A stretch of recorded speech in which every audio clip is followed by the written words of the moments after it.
I've got to say, this chapter of Gachiakuta was definitely something, especially coming right off of the heels of Gountess's backstory and all of this buildup to what Mymo was going to do with Gountess's vital instrument and his ability to connect to people's souls and just take control of everything. As we cut back to what is finally the current event, with Mymo, no one left to protect him, and Rudo bearing the weight of Gountess's guilt, shame, and resolve. It is now Rudo versus Mymo. Or at least that's what I thought I would have been saying, but this chapter completely subverts everyone's expectations in my opinion, and ends up going in a way that I don't think anyone would have been able to predict. Because as we do get back to the main fight, Gountess leaves us with one last little bit of information, which is basically the reveal that with Mymo taking control of Gountess's ability, Mymo can use his voice, his own ability, to reach through someone's soul using Gountess's connection. And by using that ability, he can actually degenerate and morph and distort someone else's soul. And Gountess basically explains this to us as having the ability to force someone to even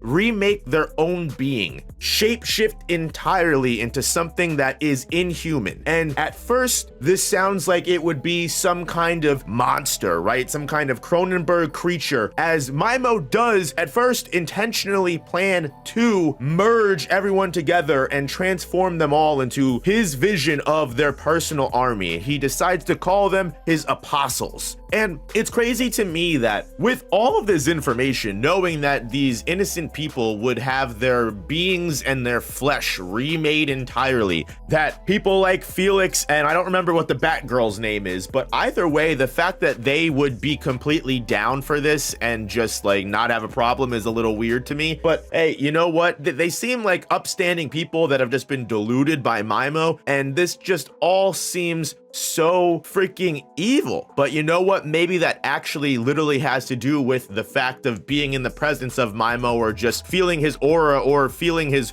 rule, quote unquote, does degenerate your soul. Even people like Felix, who at once had a vital instrument that represented the love that he had for his, late wife, is now willing to just turn innocent people into Mymo's apostles. But right before that happens, right before, Tu Lily can be harmed, right before all of these people can be brought about into this inhuman monstrosity, whatever Mymo was envisioning, a bullet rings through the air, right through Mymo's finger, right through his microphone, and right through his chest as well. And Mildreda, this is probably one of the coldest moments that I have seen from Gachiakuta in a hot minute, because in a moment here, you really do feel like you're on a roller coaster of a chapter, because you're gearing up for what is going to be this crazy reveal of Mymo's true intent, and then he gets shot down and sniped completely right in the middle of his big moment. And then a second shot rings out and it goes through my man's kneecaps. Like, oh my God, the precision, the accuracy, and just the brutality. No holding back. Shooting my man through not just one, but both of his kneecaps. The collateral kneecapping is insane to me. And again, I didn't expect this from that chapter, but apparently the Hellguard was actually able to join forces with the Cleaners, something that was well beyond Gountess's vision entirely, right? Because Engine was somehow also able to communicate with the Hellguard as well, and Engine, while all of the fighting was going on, was slowly removing all of the chokers from everyone in the audience. And in that big moment right before, just to buy everyone more time, you had Mildreda and all of the Hellguard and everyone showing up that just gave Engine the perfect chance to remove that last person's choker. Unfortunately, that last person was put right in front of Mymo as a human shield right before Rudo used his super speed, turbo boost, and that resulted in this guy's arm getting chopped off, which is just a couple moments too late, right? And he had to lose an arm for that. But you know what? What ends up happening later in this chapter is big time too, because with the combined effort of Engine, the Hellguard, which it's also interesting, it seems like Engine does have some kind of familiarity with the Hellguard, but as we see, the adults that have been doing this for a very long time are obviously probably going to be more familiar, and I am still more than excited to learn about Enjin's backstory, especially with all of these introductory pages that we keep getting to these chapters that keep showing these people with these marked tattoos. I am so interested whether it has something to do with Enjin or not, like what Kei Arana is slowly trickling to us down the lore pipeline, because sheesh. This video is sponsored by GamerSupps, the ultimate energy and focus formula. Use my code NOOP now for 10% off, and thank you GamerSupps for sponsoring the channel. Getting to the end of this chapter, because that is really the biggest impact for me, is right before everything seems won. The adults have basically foiled all of Mymo's plans. Mymo is bleeding out on the ground, and Countess is like, wow, I never would have envisioned that everyone would have been able to come together like this. I'm sorry that even though I'm an adult, I had to put all of this on you, Rudo, but you know what? Maybe things were actually okay. And Rudo, very mature answer, is like, hey, you know what, Countess, you could only focus on, what was in front of you. And also on top of that, you were opening the door to multiple people's hearts at once. You were overexerting yourself. I, at the same time, just as you, was only able to see what was in front of me, which seems like kind of like self-deprecation from Rudo as always, who just wants to be the best Rudo that he possibly can. I feel for you, Rudo. I feel that self-deprecation, that evil existential dread that comes at night. Don't worry, Rudo. Don't listen to it. They're not real thoughts. Intrusive thoughts aren't real. The craziest thing about everything is Countess, in this moment of victory, realizes that all of this should be shut off and he should only be sharing, and connecting to Rudo's heart. But for some reason, even though all of the chokers were removed, there is still one more person that Countess's heart is connected to. And it's revealed in these last and final pages that Mymo, with the last grips and last breaths of his life, and as the Hellguard tells him that he's going to be interrogated in his Hellguard prison cell, they realize that there's a choker around Mymo's leg, probably as some kind of last-ditch effort. And Countess, realizing what's going on, knows that Mymo still has the last bit of energy to plan his counterattack. And as he sucks the last little bits of blood from his own wound, he reveals that his microphone was never turned off, even though it was shot out of his hand. If he just talks loud enough, he can still activate his power through his vital instrument. And instead of ordering the group of civilians that were basically being taken advantage of through the choker, Mymo, in this last moment as a last resort, orders himself to take a form that is beyond human, finally being able to transform and become the vision of a ruler that he always believed himself to be. Whether this was always his intention from the beginning or not, this reveal here that we end off on a cliffhanger shows us the true essence and the highest of peaks that a vital instrument, anima, and just all of the powers that givers have can reach. Because you would think that by creating something inhuman, that could mean so many different things. But again, maybe this has to do with more of how Mymo sees himself, and if he would have converted the actual people into something, it would have been different. But Mymo degenerates his own soul and remakes his own flesh, and in a form that is beyond human, he takes the shape of what I can only describe as some form of angel, some form of divine being that towers over everyone in the entire stage with wings, some form of a back halo and energy. And something tells me this transformation isn't just appearance-wise. I'm probably going to guess that Mymo's inhuman form is going to grant him with as godly of powers as he emanates and gives off from just the sight of him. And again, guys, I am more than excited to see what goes on, because this chapter gives us an out to Mymo, and I really thought that Mymo was going to get taken out very easily, and I was like, dang, all that buildup from the backstory to just have Mymo get sniped. And then it's revealed that this was all leading up to the craziest transformation, and again, the craziest use of a vital instrument that I think we have seen past Countess's ability, which is also crazy. Listen, if there is one thing that Gachiakuta does right this chapter, it is absolutely building the horror and tension behind Mymo's new transformation. Even from last chapter,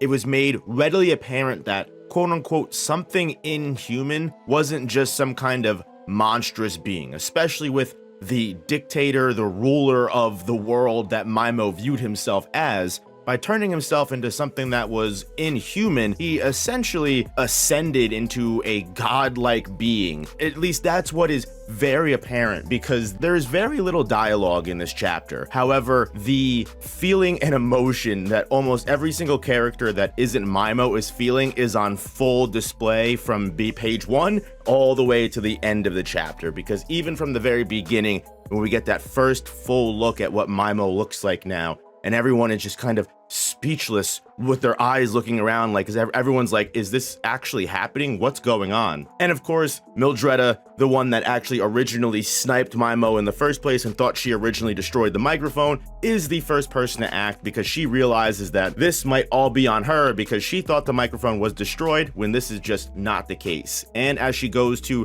pick up her slack and shoot a couple of bullets at Mymo's head, she is one of the first people to realize, along with everybody else, that those bullets are just ricocheting off of him and doing absolutely nothing. And when I tell you, again, the horror and scariness of this chapter, as you see Mymo slowly begin to approach Mildreda as she keeps firing more and more and more rounds, and it does absolutely nothing to stop him in his path, to where Engine feels the need to jump in front of her, pop out his umbrella to block, and even that is just barely able to mitigate the damage, because they get sent with a shockwave far out of the Doll Festival arena that they're in right now, and they are both out for the count right now. It is almost guaranteed that this is probably one of the strongest beings that we have ever encountered in all of Gachiakuta. Even the Hellguard understands that we need to destroy whatever Mymo has become now, or the entire world as we know it is just gone. Mymo trying to rule the world with his control over the chokers and with these few subordinates that were actually willing to give their lives for him, Mymo definitely had a pretty good shot. His plan to take control of the Doll Festival, if it had actually succeeded, probably would have given him the amount of control that he wanted. But now that he's turned himself into this angelic entity, this eldritch horror, he doesn't need any of that anymore. You can even see the look on Felix and the Batgirl's face, I still don't know her name, I'm sorry, as they're looking around and seeing what Mymo has become. They are in disbelief at what they're looking at. And even though the Hellguard is smart enough to realize that they need to kill Mymo right now before he gets out of the arena and begins to further his rule, the Hellguard, try as they might, they fire all of their rounds, all of their firepower at Mymo at once, and absolutely nothing is done. And this is what I mean when I say that Kei Arana is absolutely cooking with these panels, and you know she knows exactly what she is doing. With this bottom panel page of Mymo just slowly floating, making no noise. He hasn't said a single word. All he's done is just make subtle sounds from his movements. And he gets like that little metallic clank and when he's like fixing his neck and getting into shape. And what's even worse is Mymo still retains all of his evil, all of his just doing dickhead things for no reason. Because not only, of course, does Mymo go right for Mildreda, but instead of going for the Hellguard that are currently attacking him, he moves right past all of the Hellguard while maintaining eye contact with the current troop leader of the Hellguard, which we know is Zonka's brother, which just shows the level of pettiness that Mymo has in his system, even though he has become this inhuman being, right? Because making full eye contact with Zonka's brother, he moves right past all of the Hellguard, gets put right in front of Zonka himself, and unfortunately, the Hellguard is not able to react in time. Even if they were, it's very unlikely they would have been able to do anything. Poor Zonka, of all characters, throws his stick into Mymo's way. Mymo blocks it, and then with a small little flick, hits that flick and just erupts a torrent of blood out from the back of Zonka's fucking torso. Poof. I don't know if I was ready for that. Is this actually going to be the death of Zonka? I mean, for a arc that has been set up with all of his family members surrounding him, that would definitely be one of the saddest moments for him to go through. Although I doubt it. I think Zonka is way too critical of a character and has way more to offer to the story. Bro literally just got back from his glow up arc where he realized he was too weak after getting beat by Jabber. He needs to have his comeback mode on Jabber. I cannot let Zonka die this early. I need to see my boy have his comeuppance. Honestly, with how quick the chapter goes out, it's unclear what is going to happen, who else is going to be on the chopping block, and how we're even going to begin to stand a chance against Mymo as he is now. if he's able to withstand torrents of bullets everywhere, in my opinion, the only one that has a chance at stopping Mymo now is Rudo. Because not only does Rudo have all of Gauntess's will, his want for revenge, and all of his desires, boosted within him to give him that enthusiasm, Rudo might be the only one whose giver powers are enough to even rival what Mymo has become. If Engine using his umbrella to block an attack wasn't enough to even survive, I don't know if there's anybody else here in this group that's going to be able to take on Mymo. If the Hellguard can't do anything, and the only cleaners we have left are Ryo and Rudo, and maybe Felix and Batgirl will probably begin to, realize that they have joined the wrong side. They're on the wrong side of history, and they may need to join us and help. It is utterly insane to me how crazy of a roller coaster this battle against Mymo has been. It has been such a back and forth, to be completely honest with you, going from Mymo having full control to the cleaners getting one over and being able to best Mymo's subordinates, Mymo being left and defenseless, and then Mymo using his last resort card, which was abusing Gauntess and putting Two Lily's life on the line in order to get one over on Gauntess and fulfill his dream of ruling everything. And then that gets put aside. And now we have a future that no one in this arc really saw coming. This isn't something that the Hellguard thought they'd be dealing with. This isn't something that Rudo or even Mymo thought that they would be doing in this moment. It just shows to me that not only is Gachiakuta a very unpredictable story, but it is a very fun story to continue reading and going down all those twists and turns. Because a couple chapters ago, I was like, dang, Mymo got taken out pretty easily. This arc must be over. To now, oh my god, Zanka might be dead and Mymo is unstoppable and he's the strongest character that we have seen in the entire series up until this point. If you would have told me that this is how all of this would have Uno reversed, I would not have believed you, if I'm being completely honest. Isn't it just sad that literally everybody in Zanka's family refuses to give this man the merit that he deserves? It makes so much sense why when Engine compliments Zanka, he loses his mind and gets so flustered, because he has family members like Kyoka and Goka who just do everything they can to deliberately beat this man down. However, just by the opening scene alone, we can tell that these two older siblings actually do view Zanka in a very high light, to the fact that Goka has some kind of inferiority complex due to Zanka's strong actions and his good qualities. And Goka constantly compares himself to Zanka, and it ends up blinding him and making him distracted to where he can't see his full potential. And you even have Kyoka here admitting that Zanka is just a great person overall and is one of the best Nijiku. However, Goka is the sturdiest. It's so sad to me that even when you do have one of the most hype moments in the entire series for Zanka right here, after he gets just flicked by this Mymo god, which again, we still don't know how powerful this new entity that Mymo has became is. In just one attack, this guy was able to send Engine right through the entire stadium while he was also blocking somebody and holding on to them. Seeing Zanka not only endure this massive flick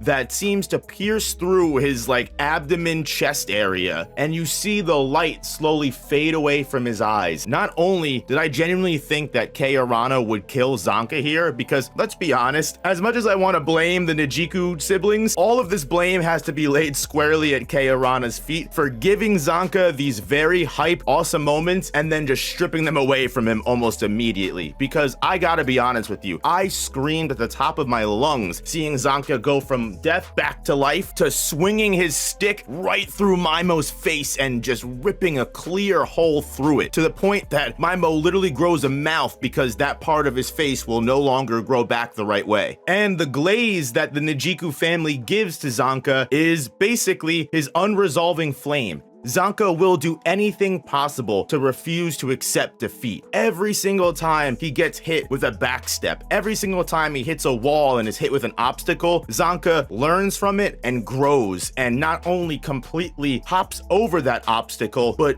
runs so far he gets to the very next obstacle in his way. Even though Goka grabs on to Zanka here and is like, oh, you failed again, you're injured and you're unable to fight. I'm only doing what Kyoka asked me to do to protect you, and I'm gonna report to her about your incompetence. Bro, screw you. This guy single-handedly not only tanked a blow that Engine wasn't able to do, but on top of that, he dished out such a level of damage that he made it very clear the givers are the only people that are gonna be able to do real damage to Mymo, as actual vital instruments will do damage to this godlike form, and no other regular weapons will suffice. Goka tries to frame this as Zanka relying on his vital instrument, and that's what makes him vulnerable. I mean, sure, you could definitely say that Zanka would not have been able to accomplish what he did without his vital instrument, but that's really crazy for someone that isn't able to do anything at all right now because they don't have a vital instrument. What are you guys doing? You guys literally just said that you're going back and playing support because you can't do anything and you have to leave this up to the cleaners. It's blowing my mind that the Nijiku family goes out of its way to just destroy all sense of will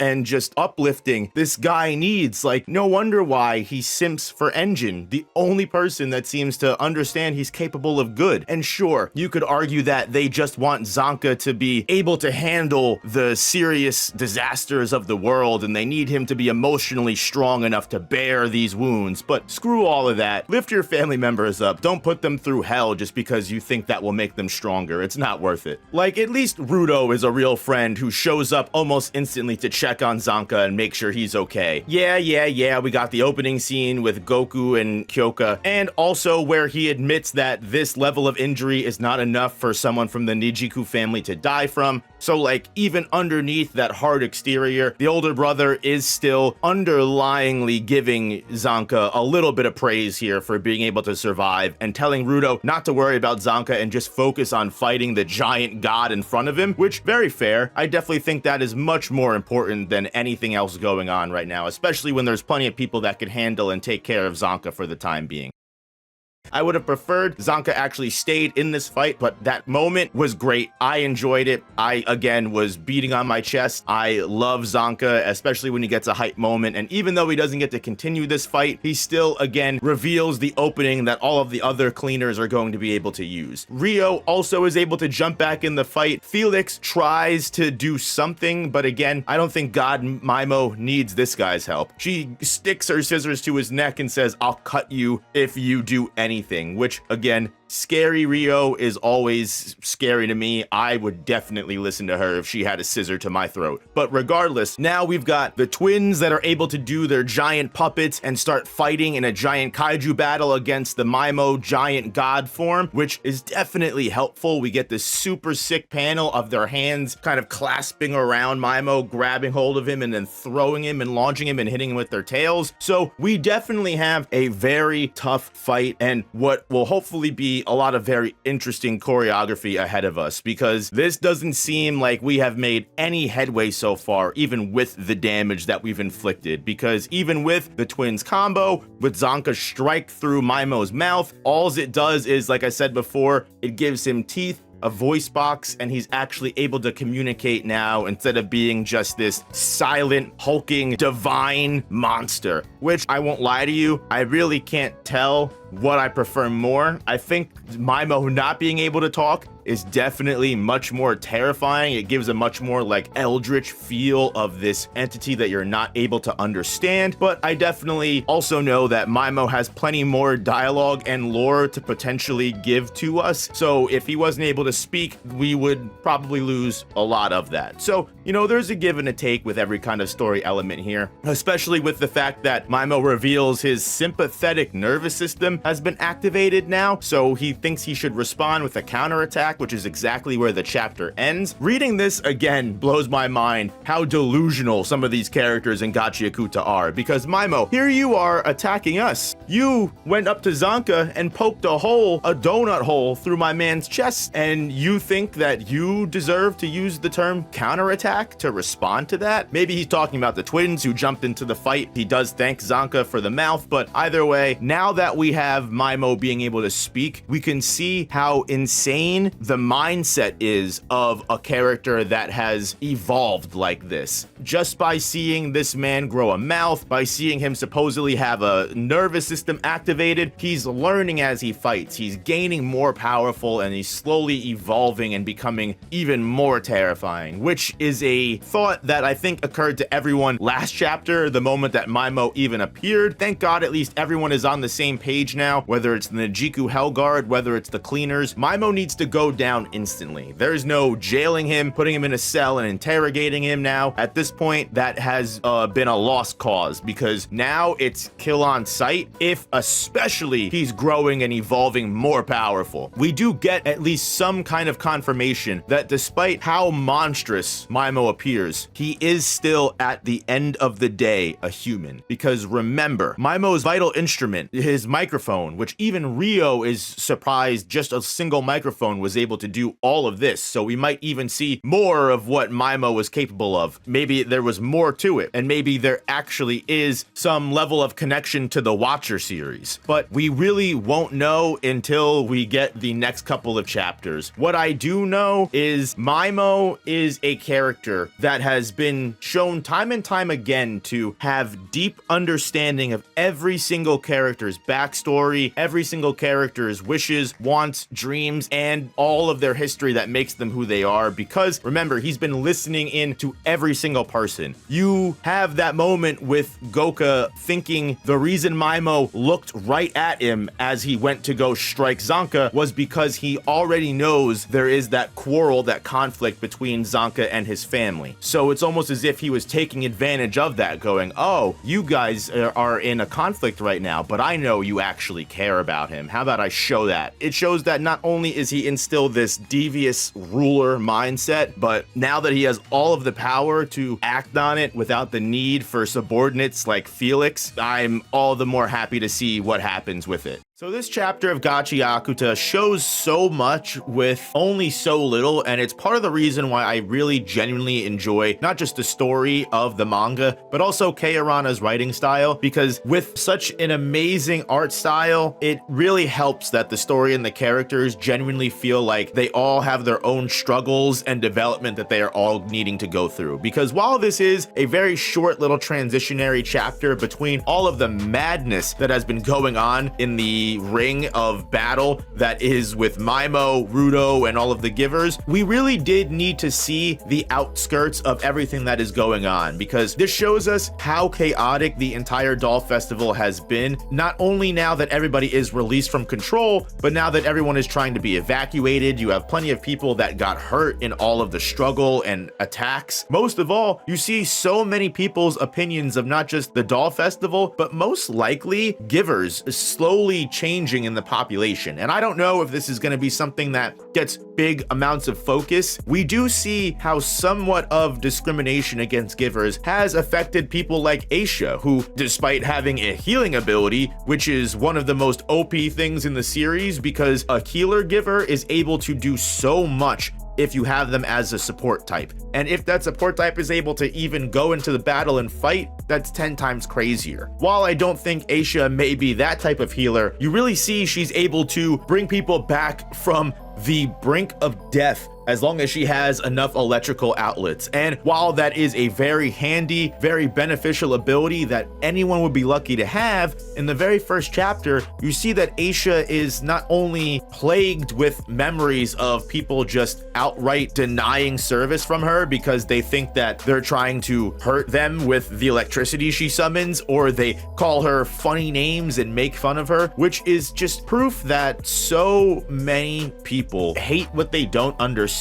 And someone like Aisha, who is super nice, by the way, just a shy little girl that wants to help people and even would love to use her powers on regular people and save all the people that are injured, but people won't let her. And still, even though she has these memories of not letting her, thankfully, her brother is there for her to at least keep her confident. August is, while crazy in his own right and more than willing to clearly attack people and beat people up if they disrespect his sister. It's something in a dynamic and relationship of siblings that I genuinely love to see, because a character like Aisha needs someone like August in her life, someone that not only reassures her constantly, but gives her the power and support that she needs to be the best person she can be. Because in her mind, she doesn't think she can be the best she can be. And that's what this chapter really seems to focus on primarily, because while we do see a little bit of Aisha here and there and August and how they are also contributing to this big battle in some way, is, like I said, very important, because it shows that even the support type characters, even the characters that aren't in active combat, are doing everything they possibly can to help. Which brings us to the focus of the chapter, who is Amo Empool, who surprisingly, her and Fu actually ran off and they escaped and they got away because Fu was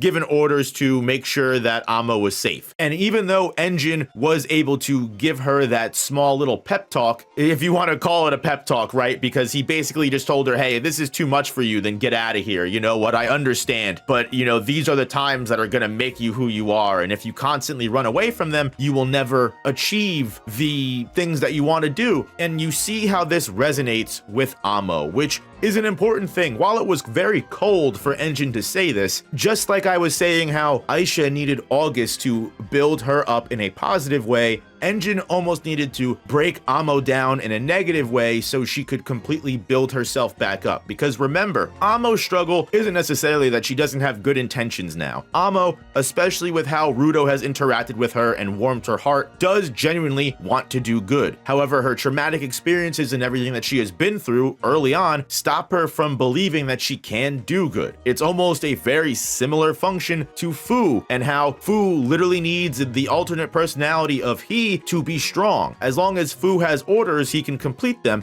but on his own, he struggles to make those decisions for himself without he. And this whole chapter surrounds characters that have lack of experience, quote unquote. But as Engine kind of very clearly beat into Amo's head, you need to experience these things in order to gain that experience that you need, right? Like, you will never get the experience if you don't go out there and try to gain it. You can't just sit around and expect to gain that experience. Something that is completely off topic, but I remember hearing early on in my life, if you want a promotion, if you want to be a singer, if you want to be an actor, if you want to do this, that, and the next thing, you can't just sit around and wait for that opportunity to come to you. You have to do what you think a singer does. You have to do what a dancer does. You have to do what that promotion that you want to get is going to do now, and then eventually those things will come to you. What does that really mean? Well, it's different for everything, but what this means in the case of Amo and Aisha,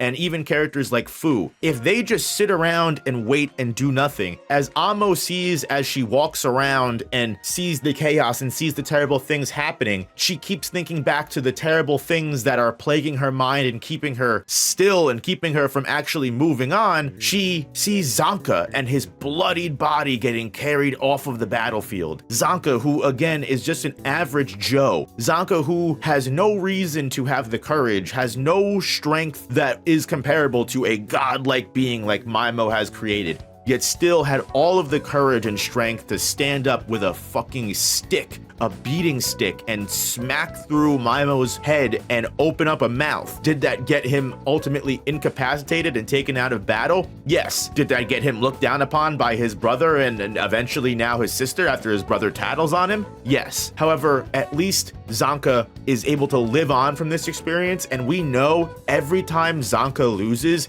he just gets stronger. He comes back better. And that might literally be one of the best examples of what I think this chapter is trying to get across. Because Amo escaping with Fu here, and Amo walking away and not being present and not doing what she thinks that she can to help, is what results in the final page of this chapter, where the god-like entity, the eldritch horror Mymo, is holding on to what looks like an incapacitated and unconscious Rudo, most likely going to be his final moments alive, because he wasn't able to contend with this terrible, ferocious beast that Mymo has become. And I think this is what really hits the writing and the story home for me, is that you lack the experience, you were afraid to get the experience, and now all you're here to do is watch the tragedy that's about to befall you unless you step up. There's something that is also to be said here, where it's never too late to step up. I mean, obviously, if she just stands there and watches Rudo die, Rudo's already dead, it's too late. But even though Amo stayed away now and was not there for that experience, nothing is stopping her from stepping in now and at least trying. Because if she doesn't try, Rudo's gonna die. If she tries and she and Rudo both die, at the very least, at least she gave it her all, and at least she could say that she did something. And I think that's ultimately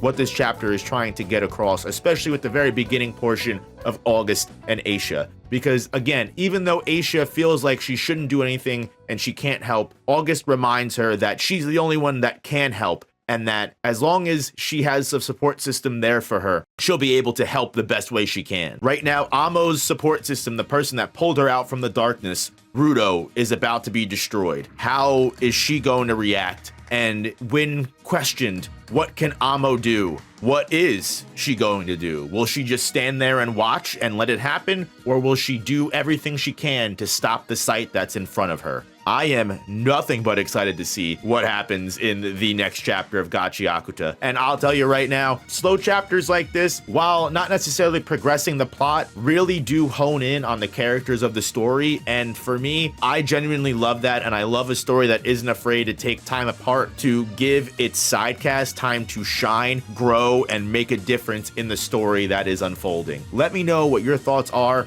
on Amo. Let me know what your thoughts are on what is going to happen next. What kind of Zenkai boost is Zanka going to get next time, guys? Is he just going to be top 1 giver next time after he recovers from this? I know I've definitely said this before in one of the videos, but we have got to give Kei Arana so much clout and praise for the fact that she was able to turn what essentially looked like an electric type gym leader of a villain into one of the most absolute beings of pure nightmare fuel that I have seen in a while, because it's so little. It's just the little touches here and there that are clearly added into the art that make Mymo just seem so demonic. He is enjoying every bit of this battle to a degree that it's almost sadistic. We have seen Mymo's personality, this person that wanted to be a dictator. He wanted to be a ruler. He was listening in to everyone's conversation on pretty much the entire ground. And with that, he took so much knowledge in. He was a very calculated person, and he just emotionally and logistically manipulated all of the people around him to get them to work for him and achieve his ultimate goal of eventually not just ruling over all of the people that he was duping, but ruling over everyone, not just with like an iron fist and like just being a very mean and authoritarian dictator, quite literally using the chokers to actually mentally control people and make them his puppets and make them things that he would be able to control, which I think is a perfect allusion to the overall doll festival as a whole. While all of these givers were able to get together and create these vital instruments, these giant dolls that are able to be a part of who they are, so much so that they can add anima to them and make them alive in a sense. You have a person like Mymo that instead of viewing the instruments as his playthings, he views people as his playthings. Not only more than that, it seems like either his personality is shifting, whether he is revealing what was always there on the underside, the evil, darker actuality of what he always wanted, or this transformation has genuinely just made him fucking insane. He now says that like these words were all it took to, you know, make up for the weakness of his own flesh. This is what he wanted. Not psychic powers, laser beams, or crazy powers. He wanted an invincible body. Whether this goes against the original intention of his microphone, his vital instrument, instrument that allowed him to control people. Now, instead of this, his true dream, he says, is to have a body that allows him to just conquer all himself, which it shows why he enjoys this so much, because he genuinely is so much more powerful than everyone around him. Even the twins' gigantic kaiju puppets are literally just twigs for Mymo to break. We see with just a flick of the wrist, a motion of an arm can completely release an oscillating wave that decimates the entire Coliseum that they're inside of, like completely cleaves it in half effortlessly. And this is just Mymo taking his body for a quote-unquote test drive. This isn't even a Mymo that has fully realized the potential of what he's capable of. And the one thing I will say, with how terrifying the situation actually is, Rudo just charges in absolutely fearless, and I've got to give him praise for that as well. Using the costume that he has and all of the pieces of August's different dolls and the different memories and core moments of August's life, you really fight this battle is impressive, because Rudo is not only improvising completely, which is his best trait in my honest opinion, the fact that he's able to just do whatever he can mid-battle and use whatever he has at his disposal has always been my favorite part of Rudo's power and the Watchman series gloves that he actually carries. But something that is very interesting to me that happens in this chapter, no matter how impressive it is to watch Rudo turn all of these different pieces of his costume into weapons, like using the giant feet for not only his super speed to keep up with the blitzing Mymo as he just charges and twists and turns and just basically gracefully just flies around the puppets like they're literal nothing. Rudo is not only to keep up with this, but he's able to kick Mymo, and he's able to turn the other pieces of his doll costume into projectile attacks, using the fabric of it to not only stab into Mymo, but also wrap around him and block off his eyesight, block off his mouth, and hopefully kind of make him inept and unable to fight back. But that does not work for long, because like I said before, Mymo's power is almost absolute, it seems. This demonic being that he has become, the Eldritch Horror, is just able to wave all of this stuff away like it's nothing, even everything that Rudo does. When Rudo creates a giant sword out of his tail and throws it, cleaving right through Mymo's body, cleaving right through it in half, the same exact way that Zanka did, unlike Zanka, who was able to rip right through Mymo's face to the point that Mymo had to turn the wound into a mouth, Rudo's attack, which seems to be all the more critical and all the more insane with his Watchman series, does next to no damage. And honestly, like, this brings up multiple different questions in regards to what is happening to Mymo, or what's going on with Rudo and Zanka, because is Mymo not only,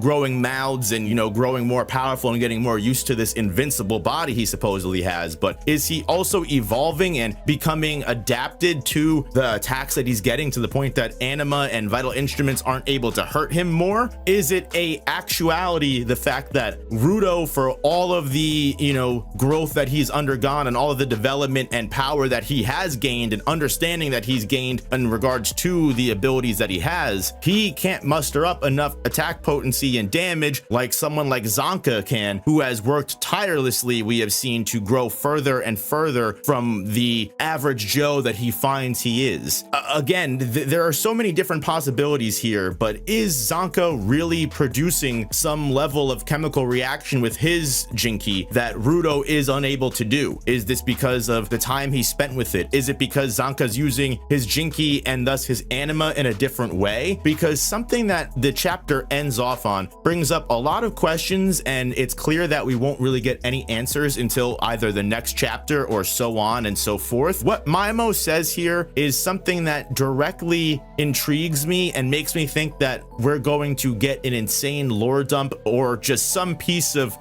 speech from Mymo that explains not only what he's capable of, but why he understands so much about just vital instruments and anima and power in general. Because as he finishes off, just completely waves off Rudo's attack and, just like kind of force pushes him and slams him right into the ground where he's coughing up blood, Mymo says that the secret to his strength strength isn't just making an effective use of the Watchman series. And also his other important secret is knowing the source of a giver's power and understanding it. Is this Mymo saying that he fully understands what gives Rudo his power and therefore he's able to, logically come to a counterattack? Or is it that he understands something about anima that Rudo does not? If it is something to do with, an understanding of anima that Rudo doesn't have, is that understanding something that Zanka has, whether it's conscious or subconscious, and does that explain the difference between these two attacks? While it's unclear how far Zanka has gone, I definitely think it's a stretch to say that he's that far above Rudo in strength that Rudo can't even muster up an actual cosmetic damage towards Mymo when cleaving through him entirely. So I have to think that whatever Mymo could spill here might be a very important piece to everything. And there has always been assumptions that we really don't know a lot about the nature of Jinki, vital instruments, anima, and overall energy. We know what people have told us, but there's still so much to the world of Gachiakuta that is in secret and hidden, especially when it comes to people like Corvus, where his vital instrument is supposedly unknown entirely. Corvus's backstory as a whole, there's the whole thing with Tamsi and the surface, and especially when it comes to the information giver, where the piece of the world of the past that we have seen before the garbage, changed everything. There's so much that Mymo could give to us here, because again, if there's anybody that knows everything about this world besides the information giver, it's Mymo. You guys can let me know what your thoughts are in the comments below. While this was definitely a very short chapter, and we've been getting a lot of short chapters lately, the battle with Mymo has gone so many different directions and seems to ultimately just be unpredictable every week. So I have to say, while it's definitely, we're getting small little bits here and there and the story hasn't progressed fast, I have to say I've been enjoying all the world building and all of the little bits of lore, and also just seeing Mymo become an absolute horrifying being has been a source of enjoyment for me. So this chapter of Gachiakuta has got to have been one of my favorites in the absolute longest of times. The amount of lore that Mymo actually drops for us is just insane to me, because this has so many ramifications when it comes to not just the world of the ground, but also the world of the sphere, with those small little glimpses of flashback we saw of how trash fluttered through the ground and how there were definitely political debates and huge pieces of conflict back in human history that led to the world being as it is now. We do not know what time period it is. We don't know if it's in the future, way after our own time era of this current real world, and this is just what has happened after we polluted the ground and did the absolute worst possible things imaginable, whether it be nuclear war, and anima is just nuclear energy and pollution that has slowly festered on the people that are on the ground. Because something that I think was genuinely very interesting to me is the reveal that people from the sphere most likely do not have ways to become givers. I don't want to say absolutely 110% they can't become givers, because there may be elder beings or people that have been around since the times that Mymo kind of mentions here that are still intact with that ancient ruler energy. He does point out the fact that Rudo's gloves completely did not awaken, and Rudo did not gain the ability to use anima until he came down to the ground and began contact with that kind of pollution, that, as Mymo calls it, the ancient ruler's energy that everyone down on the ground has been just ripened by. Obviously, still not everyone on the ground is able to give birth to giver powers. You still have to have very strong thoughts, as Mymo calls it. You have to have very strong sense of will and who you are, and also an attachment to a single instrument. Part of what Mymo his entire goal here is also shed light on, because Mymo mentioned the word ruler, the word that he has been using over and over and over again throughout this entire arc when he was announced and introduced as the villain. We now have the context that he is calling it ancient ruler, but in reality, the word that he is referring to is God. When Mymo says that he is doing everything he wants to become a ruler, we had all assumed it meant a dictator, someone that was in control of an entire territory, that had a kingdom of people that were all able to be used by him and be controlled. But that is the absolute furthest thing from the case that Mymo has been after. This form that he is in was always the thing that he was chasing. While he didn't always have the idea to turn himself into this being, he instead wanted to use all of the people and conjoin them together, create this god, and then have his microphone be able to control the god for him. Because as he says, he wants to prove to the ignorant humans of the ground that there is such a thing as a god, that they have been having this veil laid over them, and they have had this word stripped from all of their knowledge, from all of their information, and it is just a completely non-existent word to the people of the ground. This is also confirmed in the chapter. Something that is to note that Mymo is also able to confirm for himself here is when using the word God, while people like even Gachiakuta, someone that is old and has lived for many years, and also Rio don't understand that word and have never heard that word before. So it's not even something that you can say Rio is young, right? She just hasn't heard that word because it's been wiped out. Even someone like Gachiakuta isn't aware of the word God. Mymo says he devoted so much time and energy and so much effort into uncovering this word. There were blanks filled in on all of the pages that he researched in regards to the quote-unquote ancient rulers. And he screams into Rudo and says, who removed the existence of gods from our lore? Who took this word, this knowledge away from us? Because Rudo knows exactly what Mymo is talking about. He, at the very least, remembers being taught about religion, about God from Regto on the sphere. So Rudo says a human can't become God. That's completely dumb. There's no way to do that. And again, as the rest of the ground people have absolutely no idea what Mymo and Rudo are even conversing about here. It's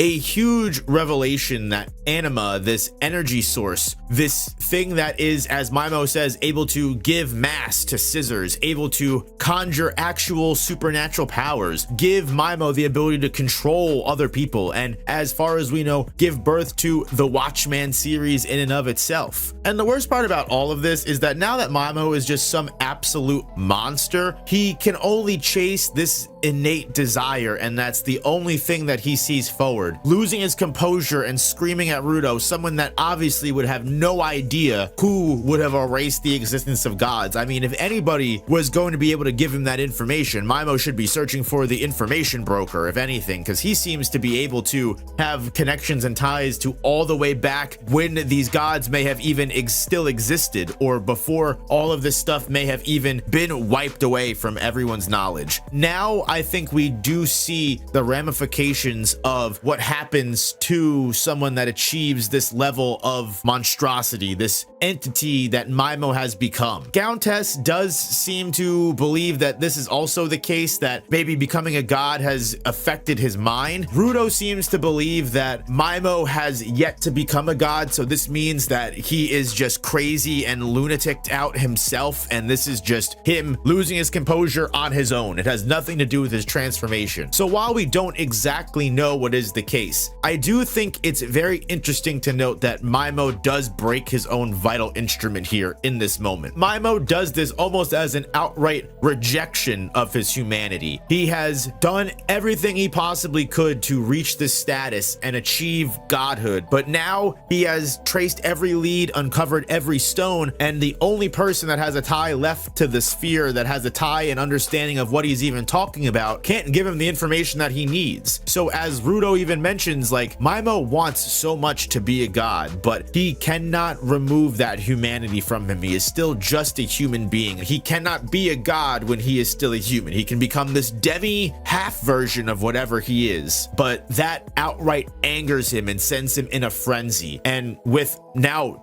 2 broken arms, and we see Amo also watching from the sidelines, having yet to announce herself, absolutely no way to stop Mymo as he is now, and Rudo refusing to give up. The only way to progress this fight any further is for him to fuse his Watchman powers with Countess's Watchman powers, just as Mymo did, in order to become a similar ancient ruler, godlike being to defeat Mymo, because that is the only thing that will be able to actually harm him on a critical level. And something tells me that if this does become the case and Rudo does actually transform, not only will he be way more powerful than Mymo, we know Rudo is cursed as we think he is. This could end up going much worse and create a being that is much more dangerous and violent and evil than Mymo ever could have hoped to be. With this new lore and this new reveal that Mymo has given us, I also have to ask multiple questions, like, if ground people are only able to become givers,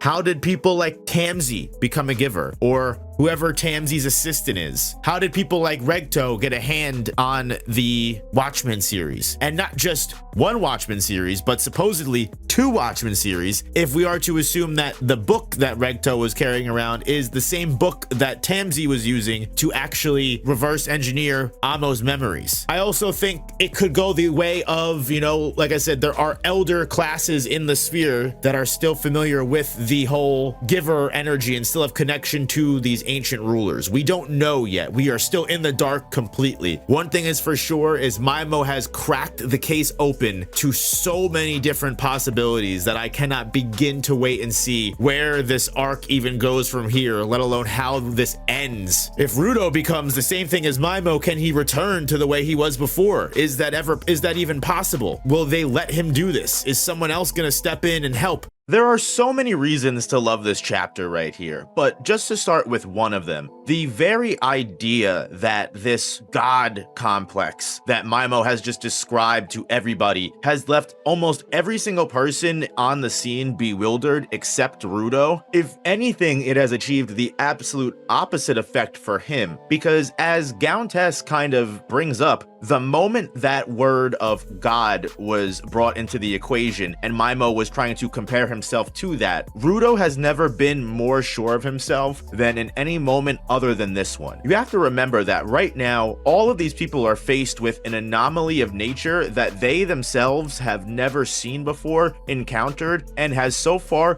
completely been invulnerable to almost every attack that they have done on it except that one strike that Zanka was able to get. With its power just growing more and more dangerous, even we see on the sidelines of everything, people like Engine, who have done everything they possibly could to save as many people as they can, admits they might as well get everyone they can evacuated and start helping with the escape process more than joining the battle, because if things get any worse, this entire city could be blown off of the map. I don't think that's an underestimation. I think if anything, Engine might even be being generous here, because now that we know Rudo is planning to also transform into something that has the similar level of strength and power that Mymo currently has, I think that's without a doubt a possibility. I mean, Mymo, even the last couple of chapters, had displayed so much destructive capacity. The last time he waved his arms out and sent on an oscillating wave, it literally cleaved the entire borders of the mountain surrounding the entire Doll Festival. And getting back into Rudo's transformation here for a minute, what makes me so interested to see what comes of this battle and what we can gain as far as knowledge and lore about anima, about givers and the powers that they have,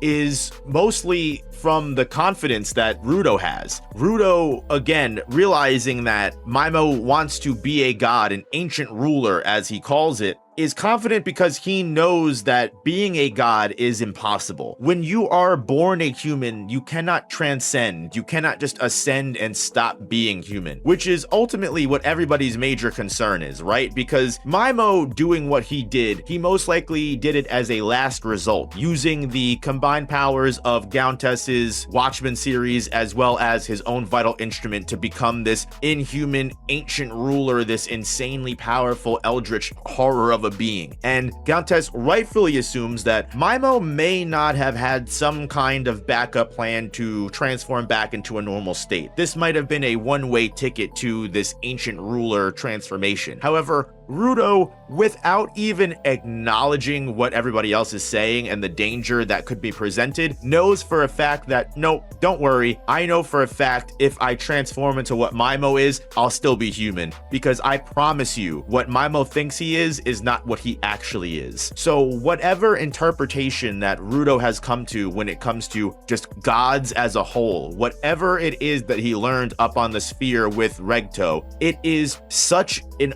overwhelming dominance of power that he thinks a god is, or just this state of belief that whatever picture of a god he has been informed of, Mymo could never compare. And on top of that, Rudo is so sure of that, he knows if he goes to that length that Mymo did, he doesn't have to worry about that, because he knows that surely what Mymo has become is not a god. However, Rudo does make the proclamation that if for some reason I do lose myself and I become savage beast that is unrelenting and is unable to be stopped, I want all of you guys to kill me. I mean, I definitely understand Rudo's sacrifice here. I think that he is not wrong in his thought process to take all of the information that he has learned about givers and anima, and assuming that if Mymo is not a god, if he really hasn't ascended to a different plane of existence, then what he is right now, this transformation he's in, is just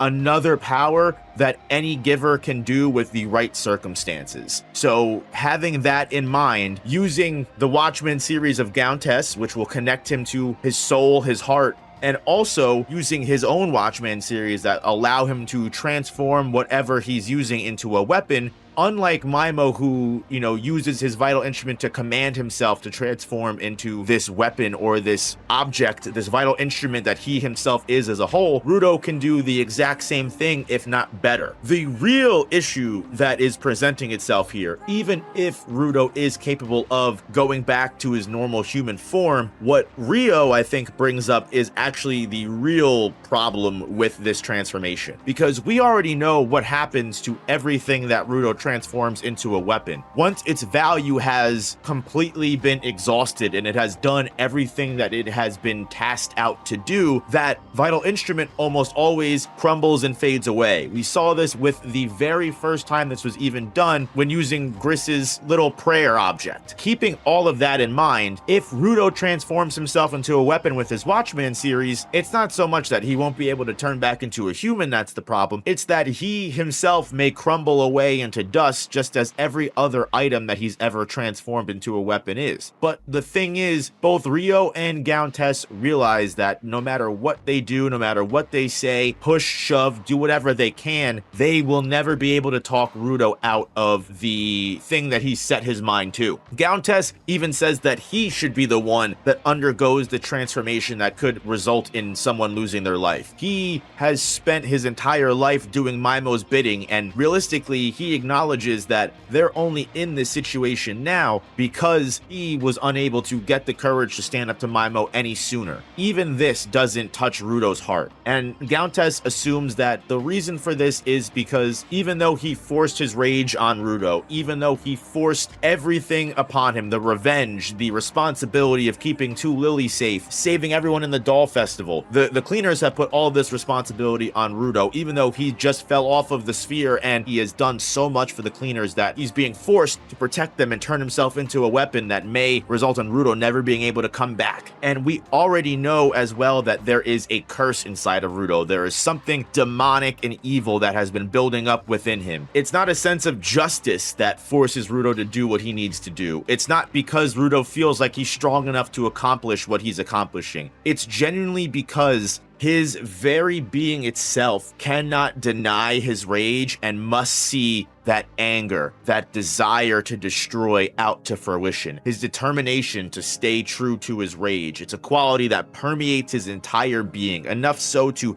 take himself as a whole and become the weapon that will fight and destroy Mymo. And if anything, this makes complete sense because now that Rudo is a weapon, he'll be able to emit that giver power anima from every strike, every motion that he does. Even though we only see it from the back, we don't see what has fully become of Rudo. It's very clear that he will be able to take down Mymo now without any doubt about it. Because again, if Mymo was capable of all of this, then Rudo, with an even greater piece of determination and a greater philosophy on life, as well as whatever is inside of him that drives him to grow and consume and defeat the enemies that he deems in front of him, reject them, then by golly, Mymo doesn't even know what he's up against. And I think you even see this in his surprise and concern with Rudo's transformation. So we get the full reveal of Rudo's werewolf form in this chapter, and I've gotta say, even though I know a lot of people are not a fan of the design, they would have preferred a much cooler transformation, I can't say that I'm outside of that party, but I will say I do appreciate the idea and overall usage of Rudo's powers here, because instead of completely transforming himself, changing who he is as a person, as a human, and converting himself into this demigod, half human, half ancient ruler entity that Mymo has succumbed himself to, Rudo instead uses a combination of his and Gauntess's abilities in a way that Mymo never could, which is something that really highlights the difference between these two characters, both Mymo and Gauntess. While Gauntess's ability with the choker and the ability to peer into people's hearts, peer into people's souls, understand who they really are and connect to them, while Mymo was able to take advantage of that, and even his own vital instrument is somewhat of a reflection of that, right? Mymo's microphone, once he gets access to someone's blood, he's able to give someone orders. He can open up the connection he can create to someone's soul and force them to do something. Whereas Gauntess, while he wasn't really sure what his ability actually was, thanks to this tag team with Rudo, he's able to fully awaken his own abilities, which is not just being able to connect to someone's heart, but being able to share hope, like actually hope incarnate, by sharing heartfelt words as it is, or being able to give someone words of confidence, words of wisdom, being able to let someone know that you support them and that you can encourage them to move forward and do what they never thought they could ever do. That is Gauntess's ability. And yeah, it is a little cliche with the whole power of friendship, but it completely makes sense when you tie it into the backstory of Gauntess and every single time that he had an interaction with Two Lily, and how Two Lily quite literally was one of the only things that made Gauntess a human being and an actual person. Remember where Gauntess was before he met Two Lily, how miserable, how depressed he was, how little his life mattered until Two Lily showed up and gave him something to live for. And while Mymo was able to reduce Gauntess to that regressed little child that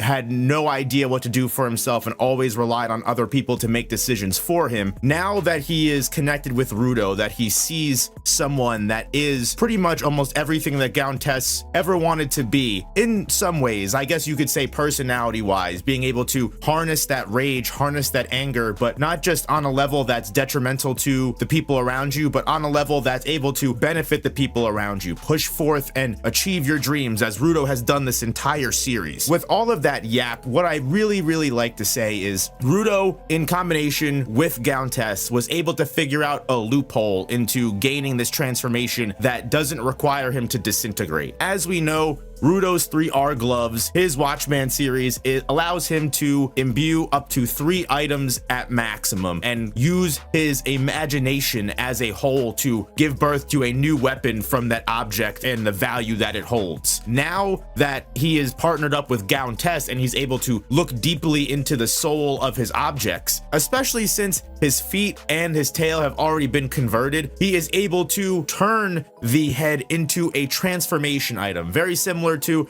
the Kamen Rider or Power Ranger depiction and example we get in the actual manga. By turning the werewolf helmet into a vital instrument that transforms the user, that's its sole purpose, that's its sole actual function, Rudo is able to transform himself into a vital instrument while not actually including himself in the fusion, which is a very smart idea that only Gauntess was able to come up with due to his massive mountains of knowledge that he has gained from listening into every different conversation. And this is the key to defeating Mymo. Rudo being willing to actually change his shape and transform is one half of the major battle. As Gauntes says, anybody is going to be scared to transform themselves into something different. It's part of the reason that Mymo only became this godlike being as a very last resort type of technique. He knew that this is something that he couldn't get back from, and even though he was willing to take that risk, it's still a risk that any person would be aware of. So even though Rudo transforming himself with the werewolf helmet didn't have the same kind of risk as Mymo, it still imparted the same kind of fear within him. So one, that courage and the belief that he would be able to transform and win, as well as we see this really cool panel of symbolism that Gauntes is right beside Rudo, putting his hand on his shoulder and telling him that he can do it, even though he's not there physically, he's there in spirit, something that again can only be achieved because of Gauntes' actual ability. With the combination of all of these different factors together, Gauntes' need for revenge, Gauntes' realization that he needs to start making decisions for himself, Rudo being willing to do anything possible to defeat Mymo, even though both of his arms are broken, he sustained such massive damage. Every single person on this stage of battle right here has sacrificed so much to get here. And while Mymo has sacrificed a lot as well, he even says that his transformation is something that could have only been achieved by someone that is devoid of feeling, by someone that is so massively accumulated by evil deeds and manipulation and just time and effort taken to become this ancient ruler of an eldritch deity that he has become. The difference is Mymo is singular, this solo powerful being that relies on himself. Rudo again gains power not just from himself, from Gauntes and all of the people that Gauntes has ever touched, as well as Rudo has touched. Mymo has been manipulating Gauntes for decades. Mymo has been manipulating all of the people below him and around him. He can call himself a ruler as much as he possibly wants to, but the connection that he shares and the orders that he gives to people are never true. They're never real. At the end of the day, Mymo is, as we see, by himself on this battlefield. However, Rudo, by inspiring not just all of the people around him, but by being able to not just be connected to Gauntes, but connect back. I know that doesn't make any sense in vocabulary wise, but where Gauntes reaches out to Rudo, Rudo is able to reach back and touch Gauntes' heart. And because of that, and because Gauntes is willing to put his whole force forward in Rudo's corner, that allows Rudo to, when he takes that first strike at Mymo, actually do significant damage to him and put fear in what was supposed to be a fearless god. Skyrockets through Mymo's head and almost completely takes him out in one strike. Not only is Gauntes' true ability, the power that can surpass Mymo's control, awakened, but also Rudo's resolve is not broken and proven to be much more powerful than anything someone like Mymo could accomplish. For a villain that seemed so unbeatable up until a chapter or two ago, I can definitely understand how Mymo's disposition, his emotions as a whole, has completely changed the moment Rudo took this new form, because I think all of us reading can feel the momentum shift that has just occurred here, and that is one of the most natural ways to write something awesome like this. So I think after everything being said, again, while you may or may not appreciate the actual appearance of Rudo's transformation, I think everything that we went through to get here has so much value and payoff into it that it was enough to make a nightmare fueled creature that seems so unbeatable like Mymo just one chapter ago seem weak in comparison to what Rudo has become. So I enjoyed this chapter of Gachiakuta for multiple reasons on so many different layers and levels, because I think so many people have been focused on this big battle with Mymo, and I mean rightfully so. The moment Mymo became inhuman, he became this eldritch god of a being and has just been so overwhelmingly strong and just making everyone around him look minuscule by effort, to the point where Rudo had to almost sacrifice his humanity and who he was if Gauntes wasn't able to come up with a different idea and help him out. The big climactic quote-unquote war that Mymo is waging in the Doll Festival, and the fact that Rudo has been able to meet him every step of the way, all of the character interactions, the growth, the development, while it has been exciting and so impactful to every everything that the Doll Festival arc has been leading up towards, I think the way that Kei Arana has been cleverly crafting the things that are going on in the background have not only been awesome, because again, everyone is so distracted, not just from a reader perspective, from a actual plot point perspective when it comes to the cast of protagonists. Mymo is enemy number one. We have been fighting against Felix. We were fighting against Gil, the Batgirl. We just finally defeated them, and then Mymo has become something that is just unrecognizable and no one even knows how to wrap their heads around. Watching these two characters, Rudo and Mymo, duke it out with power we have never seen in the series before, beautiful. It makes absolute sense that everyone's attention would be moved over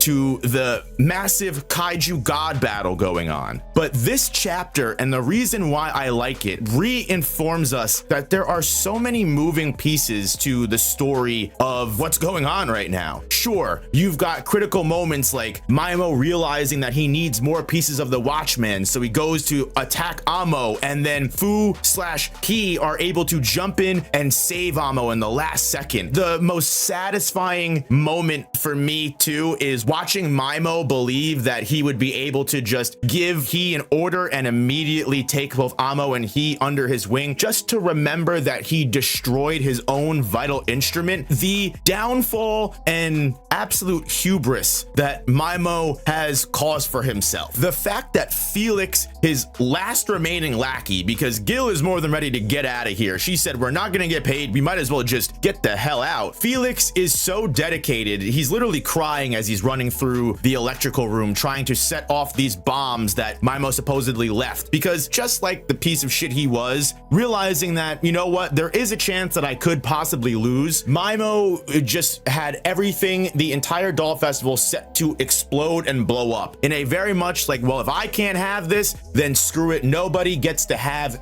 anything. That's why it is so exciting to watch Rudo just absolutely embarrass Mymo here. With just one small subtle transformation, Rudo has completely shown Mymo why he is nowhere near close to a god. As Felix and Gil are pushing through the electrical room and doing what they can to set off those pipe bombs that have been laid out, we also have the lackey of the Doll Festival and August that are currently looking for the electrical cord that will help his sister heal all of the people and injured at the Doll Festival. So you have this background group of people that are slowly going through and finding all of these unconscious and defeated Doll Festival lackeys that make sense. None of them were able to take their chokers off. They were all either hiding out in headquarters or they were all evacuated. So when Mymo took control of everyone, they were just enemies of the entire Doll Festival that we hadn't interacted with yet because they were all holed up in this headquarters of the Doll Festival. The moment we realize that they've all been taken out, incapacitated, and their chokers have been literally sliced through, the lackey just thinks, oh, well, thank God someone was able to, you know, knock these people out when they were under Mymo's control. But something that is honestly so funny to see, especially from August of all characters, that like August is literally telling this Doll Festival lackey, hey, you're kind of turning me into the straight man. I'm supposed to be the weird guy. Like the fact that you are just so casually coming upon what probably everyone from behind the manga reading, and also anybody else that wasn't this random Dollfest lackey, probably would have been able to pick up on. This seems a little suspect. This seems a little sketchy, and it seems like there is a third party being involved in the Doll Festival that no one was prepared for. This has been foreshadowed so heavily. It's just the big battle with Mymo really did take that attention away from all of the other moving parts of the arc. You've got Hyo, this character that we know is so integral to Zonka's backstory. Having her show up after Zonka has been just knocked out by Mymo and has had to be carried off of the battlefield and out of the story event, whether this was always meant to be and Hyo and Zonka are just an interaction of characters that we're gonna have to wait a couple hundred more chapters for, or if Zonka does come back into play here, we really have no idea what a person like Hyo is doing here. They have very much been in the background. We don't know what their true goal is. We don't know what they're looking to accomplish. something that we do know is also going on in the background that I was reminded of because I was rewatching the anime. There's another character that should be involved in this arc that I don't really think we've seen hide nor hair of. I have to wonder, is that intentional? Is that just a forgotten piece of the story? I highly doubt it, because besides Hyo, who is right now just a chaotic neutral party, you also have the entire identity of the Raiders as a villain, right? The Raiders have been absent from the Doll Festival entirely. And you know what? That's okay. The Raiders don't need to take part in every single event that happens because the world of Gachiakuta is extremely large. But the fact that this arc has spent so much time on Countess tells me that there is a character in the Raiders that is going to show up, and that's Bundus. Remember, Mr. Hand Vital Instrument was sent out to look for the Choker Maker and uncover that mystery. Now that Mymo is really has his back against the wall and Rudo's transformation is beginning to decimate all of the buildup that Mymo has gotten throughout the course of this Doll Festival arc, now is when characters like Hyo are going to make their presence known. Same with Bundus, because I don't know about any of you guys, but I'm gonna make a prediction here, and it's sad to say, but what happens if after we do everything to defeat Mymo, and then right at the final moment when Countess is happy that he was able to put so much effort and contribute to defeating this person that has oppressed him for so long, from the shadows of whatever fucking medical room Mymo is stuck inside of, comes Bundus and his little prosthetic hands and fingers to finish the job and kill the Choker Maker, or bring him into the fold as a prisoner of the Raiders. What if Hyo is involved with the Raiders in some way, shape, or form? I mean, we do know that Hyo was one of the people that found Nord after Nord, quote unquote, passed the boundary going up towards the sphere way long ago. So Hyo could very much be a member of the Raiders. There are supposedly multiple high-level frontline members of the Raiders that we just haven't seen yet. Not knowing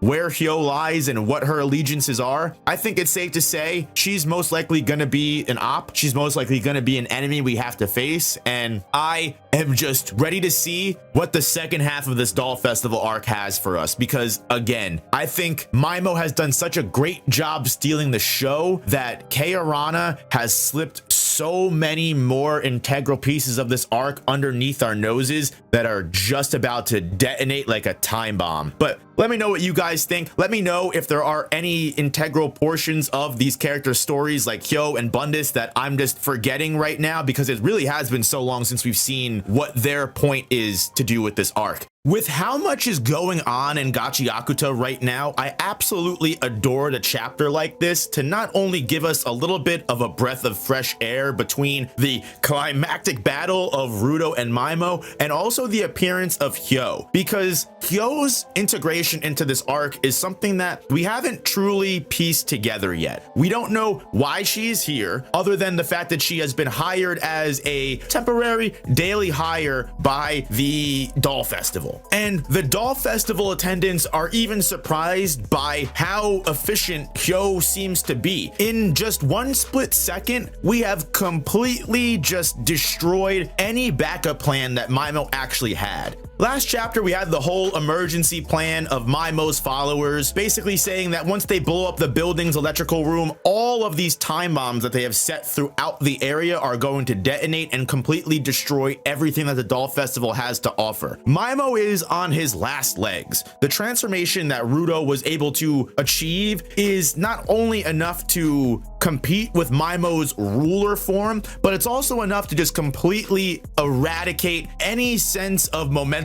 he may have had in general. Mymo stands no chance against Rudo as he's ripping his arm off, causing severe damage, putting Mymo in a position where he quite literally doesn't know what to do and is on an emotional breaking point. So we have two major pieces of story that are going on at the exact same time. For one, we are trying to figure out what Hyo's goal is in regards to being in this location at the time. You have August kind of mentioning the cleaners because he finds Hyo almost like a perfect model for his costumes and designs, and the moment that August mentions the cleaners, you see Hyo's expression change. For this person who was almost expressionless, showing no emotion, even in the flashback where they were revealed to have some kind of connection to Zanka's past. Hyo was nothing but business. I'm going to do what I need to do. I am setting out to achieve the level of strength that I have. I don't care about sitting on the golden throne. What I do care about is being a strong swordsman. For once, we see a little bit of emotion come across when she thinks about Zanka getting carried away. I think this is going to play a part in the final half of this story arc. Like I mentioned in the last chapter review, we still have characters like Bundus that are supposedly going to be involved with the choker maker, so I'm sure Hyo and her grudge against the cleaners, or whatever her feelings are, and whatever she's even doing here in the first place, will be revealed shortly. Putting a pin in that, I really do think the highlight of this chapter is Mymo's inner mental struggle with being able to not just comprehend the beatdown he is receiving from Rudo, but also completely visualize the obstacle and the wall he needs to tear down in order to defeat Rudo and stop him. Mymo, as a character, is someone that isn't just power. He's not just this being that is able to just dominate everyone using pure violence and raw force. Even though that is his MO since he has recently transformed into this ancient ruler mode, he needs to go back to the basics. As he is getting decimated by Rudo in combat, he is having a discussion with his own mental persona, and it kind of takes the visualization of a classroom. And also, it's nice to get confirmation that Rudo's current form isn't similar to Guita from the Cleaners, who is able to transform into a kaiju. It seems like, according to Mymo, it is entirely different. So when it comes to power, when it comes to beating Rudo in a fight, even though Mymo has become something so powerful that it seems like really only Rudo is the person that can stand up against him, Mymo knows that he is losing now. So the only way to win and to crush this obstacle that's in his way and go back onto the path of being the #1 ruler of the entire ground, the state he's in right now is incomplete. He has to find the rest of the Watchman series. And something that isn't really a surprise, but is still kind of crazy and insane to hear, Mymo supposedly knows where every single piece of the Watchman series is. And if you think about it, this makes sense. For however long he has been associated with Countess and the Chokers, Mymo has been able to eavesdrop on every single conversation, learn information, learn blackmails, learn everything that he possibly could to, at the very least, have one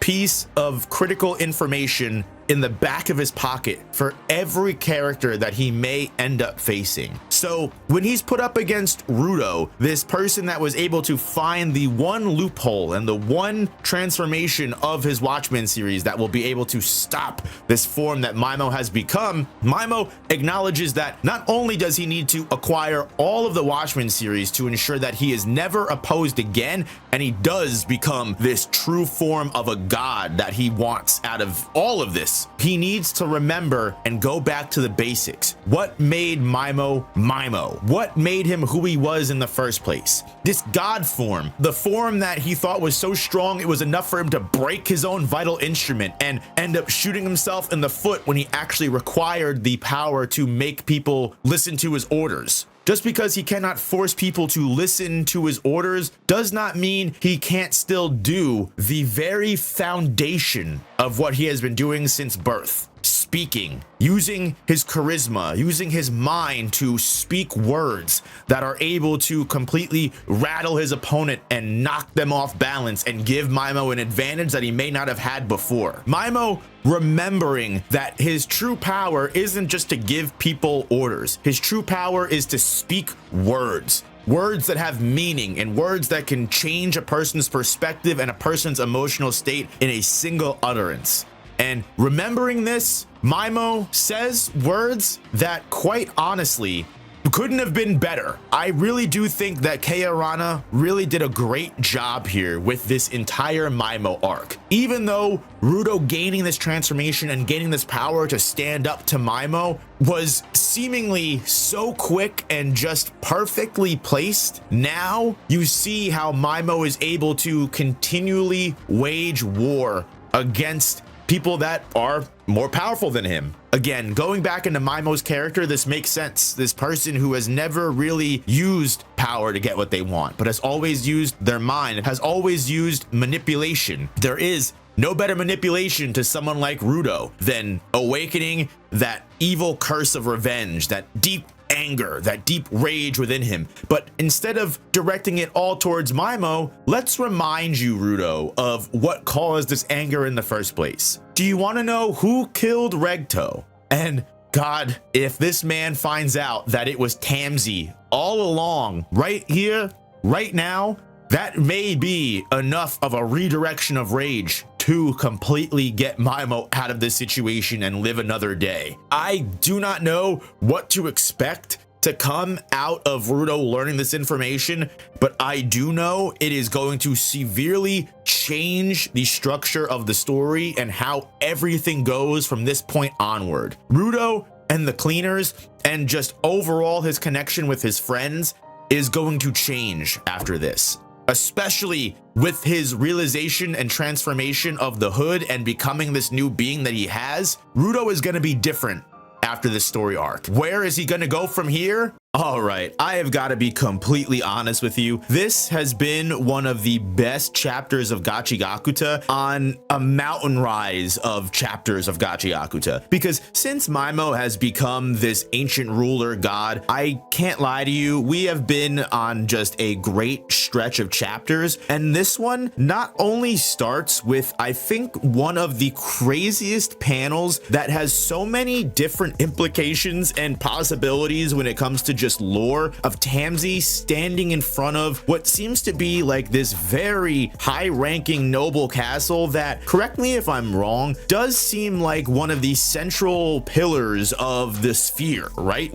It was pretty obvious that Tamsi is someone that has been going back and forth from the sphere to the ground. We've known this as early as Amo's arc, where it's revealed that he was the masked person that has been traveling back and forth, the angel, as well as the person that killed Regto. This is information that we, the audience and the readers, know for sure. Knowing that, while knowing that Rudo doesn't, is a level of tension that needs to be studied. Kei Arana in this chapter really proves her level of writing, because you really feel the stakes being involved. You fully understand why just the drop of Regto's name and just the fact that Mymo might actually know who killed it, which is one of the most critical pieces of information Rudo wants out of his entire journey, right? We know it holds him back. We know his rage and his anger surrounding this is enough to trip him up and throw him off of his game. And this is exactly how Mymo manages to completely change the stakes of this battle in 1 second. He goes back from being just like a pitiful representation of what he was, like a fallen icon that has lost himself and is no longer representing this level of control and order that he once put out. Now he's right back to being a nightmare fuel monster in seconds, regaining all of his confidence and immediately leveling up in battle to where Rudo can't do anything and almost dies instantly, wielding his information like a sword, as the inner Mymo says, which I do love that there is some level of distinction between this god form of Mymo and the inner mental Mymo that represents who he was before achieving this major sense of power. It's very clear that by transforming into this, Mymo is no longer who he was before, but some piece of him still does exist, enough to get the advantage. Something that I absolutely love here, outside of the fact that revealing that Regto's murderer is a member of the cleaners is going to impose so much inner turmoil on this poor child Rudo, the coolest and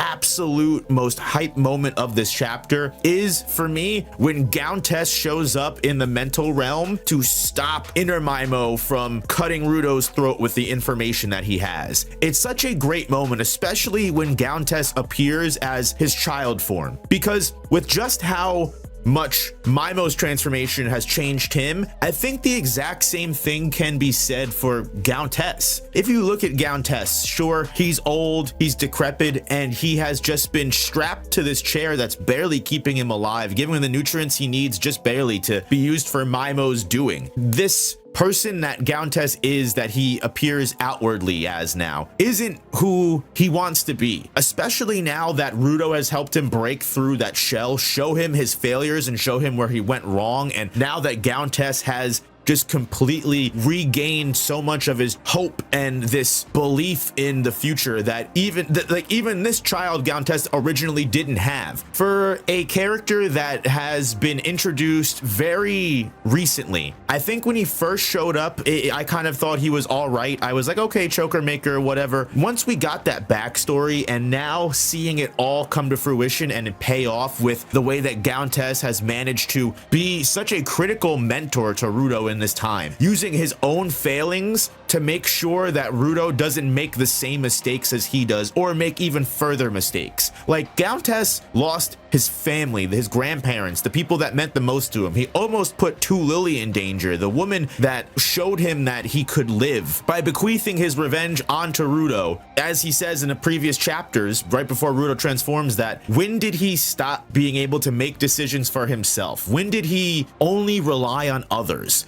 And you really see Countess overcome this obstacle by stepping in here. And again, I just absolutely love the way that his words of motivation, this words of just hope and belief in Rudo, especially now in this battle where it has become a battle of words, quote unquote, right? Mymo using his knowledge to get one over on Rudo. Now with Countess reinforcing everything that Rudo has, reinforcing that anger, reinforcing that rage, and saying, you don't have to hold back, Rudo. Go all out. If you remember, Mymo mentioned he has an invincible body, which is just beautiful, honestly. Of all the times and all the places that Rudo's anger has been out of place, in this very moment, Countess allows Rudo to fully release all of that anger and all of that rage on this one person that can finally give Rudo one of the primary things that he's wanted since he came to the ground. Whether that information is going to absolutely critically shatter any mental clarity that Rudo has had and force him to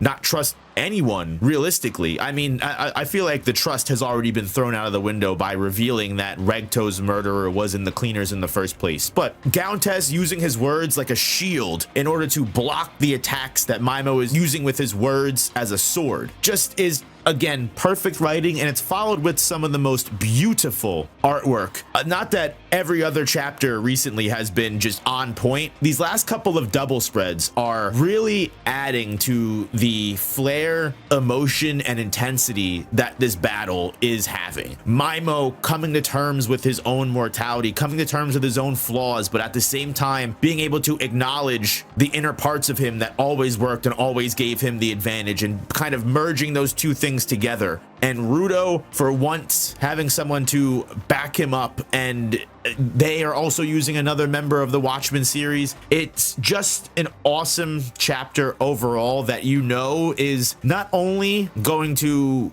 intensify and make this one of the most beloved and memorable main fights in the entire Gachiakuta series, but also the fact that we just got this subtle lore drop and this subtle plot changing words, knowing that Mymo is invincible and knowing we can go all out, and then put him in a position where he's forced to tell us that Tamsi is the traitor. Tamsi is the one who killed Regtu. I actually want to ask a lot of you guys, since we're on the topic here, who do you think the second person was with Tamsi going back and forth from the ground to the sphere? I know a lot of people have the interpretation that it was one of his string people, but I don't believe that at all. I think it was made very clear, especially in the anime and the manga, that the second person was an actual human being. When Rudo was struggling so much with his hands, who gave him his gloves? Who gave him pieces of the Watchmen series? Who had the book that allows Tamsi to mess with people's memories? keep that in your mind. Just the way that Rudo was born, the way that Rudo was brought up. He's a Sherbrek. He's someone whose family name has to do with some of the original people on the ground. Yet here he is on the sphere with Regtu, you know, his dad. Oh, fuck that evil dad, dude, you know, but you know, Regto also has this book that allows memory changing, supposedly, by the way that Tamsi used it. Something that I think is very interesting. 2 went up and only 1 came back down.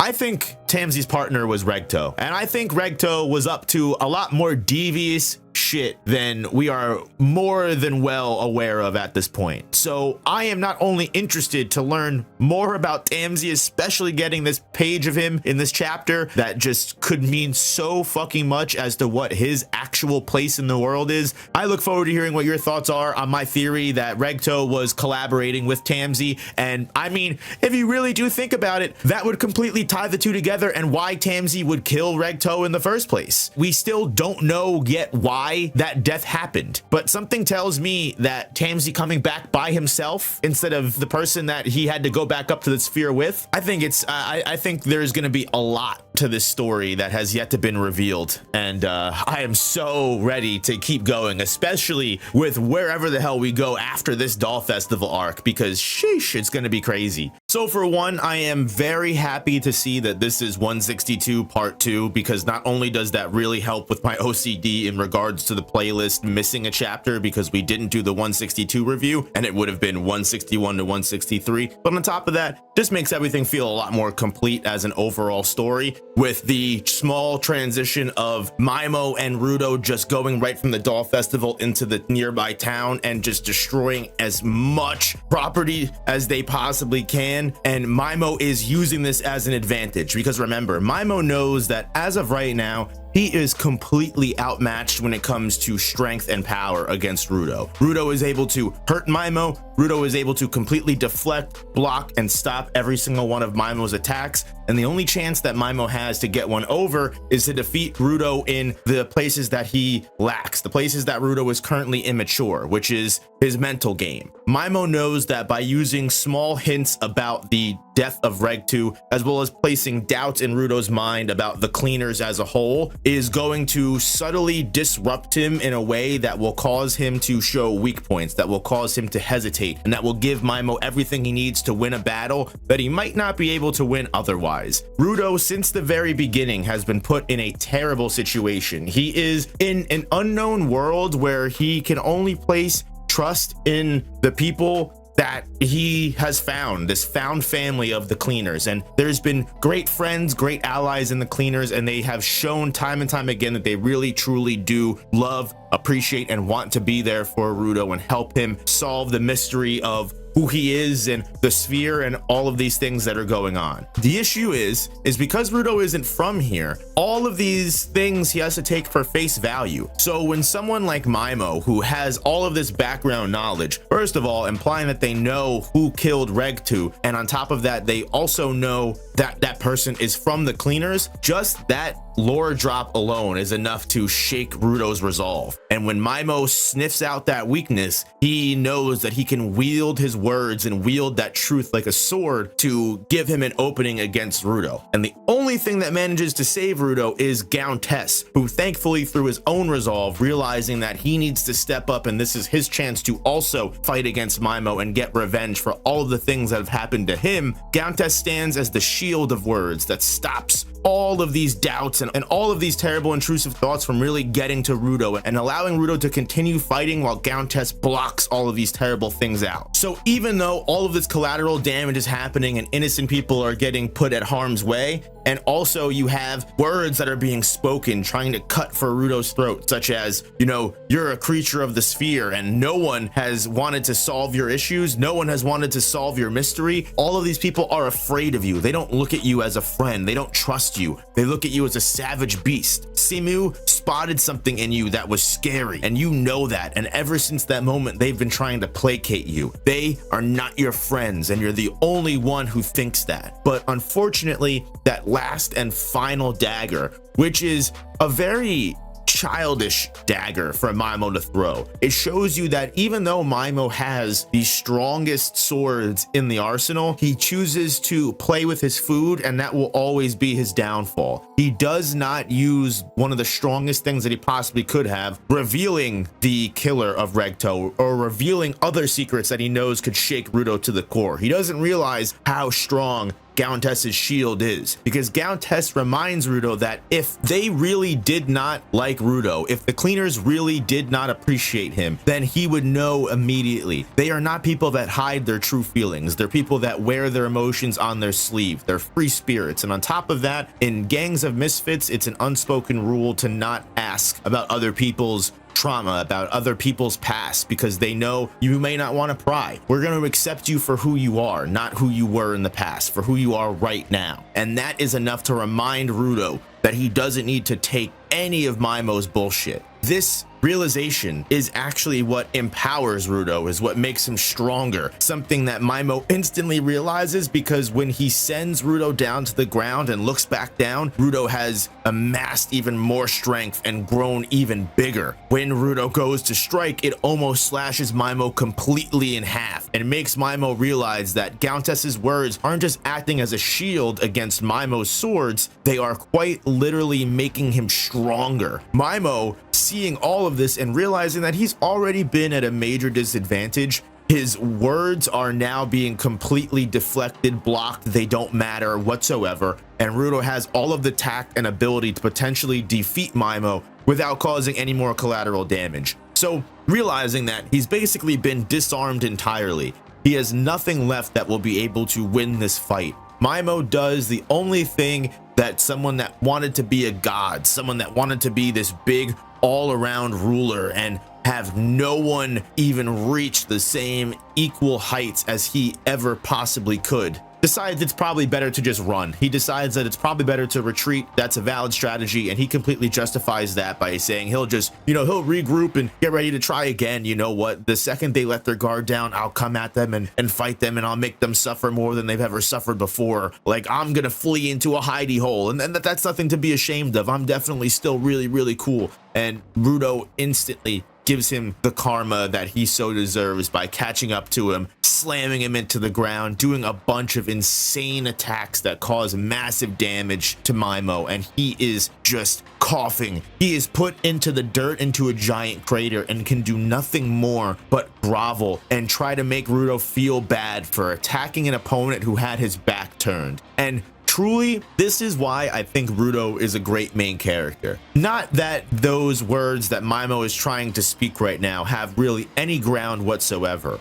but he is rightfully pissed off by the fact that he even tries to bark up that tree, like trying to act like, oh, you're going to attack me while I have my back turned? You really came to the ground to be such a heartless predator? And it's like, you know what, like, Mymo, that mercy that you're begging for, did you give that mercy to anybody that you have ever encountered in your entire life? Gauntess's parents, the cleaners in general, Dollfest, all of the people of Dollfest, the town that you brought this fight to try and mentally fuck me up and make me not want to fight as bad as I possibly could. And humans just in general, like, when the moment that you became this quote-unquote god, you immediately thought you were better than everybody else. And also on top of that, from the very beginning, you fucking plucked the shit out of Zonka and burst a hole through his chest just so you could be a dick to the Hellguard that was around. No, you don't get to play that game, and I think that's very fair. And honestly, Rudo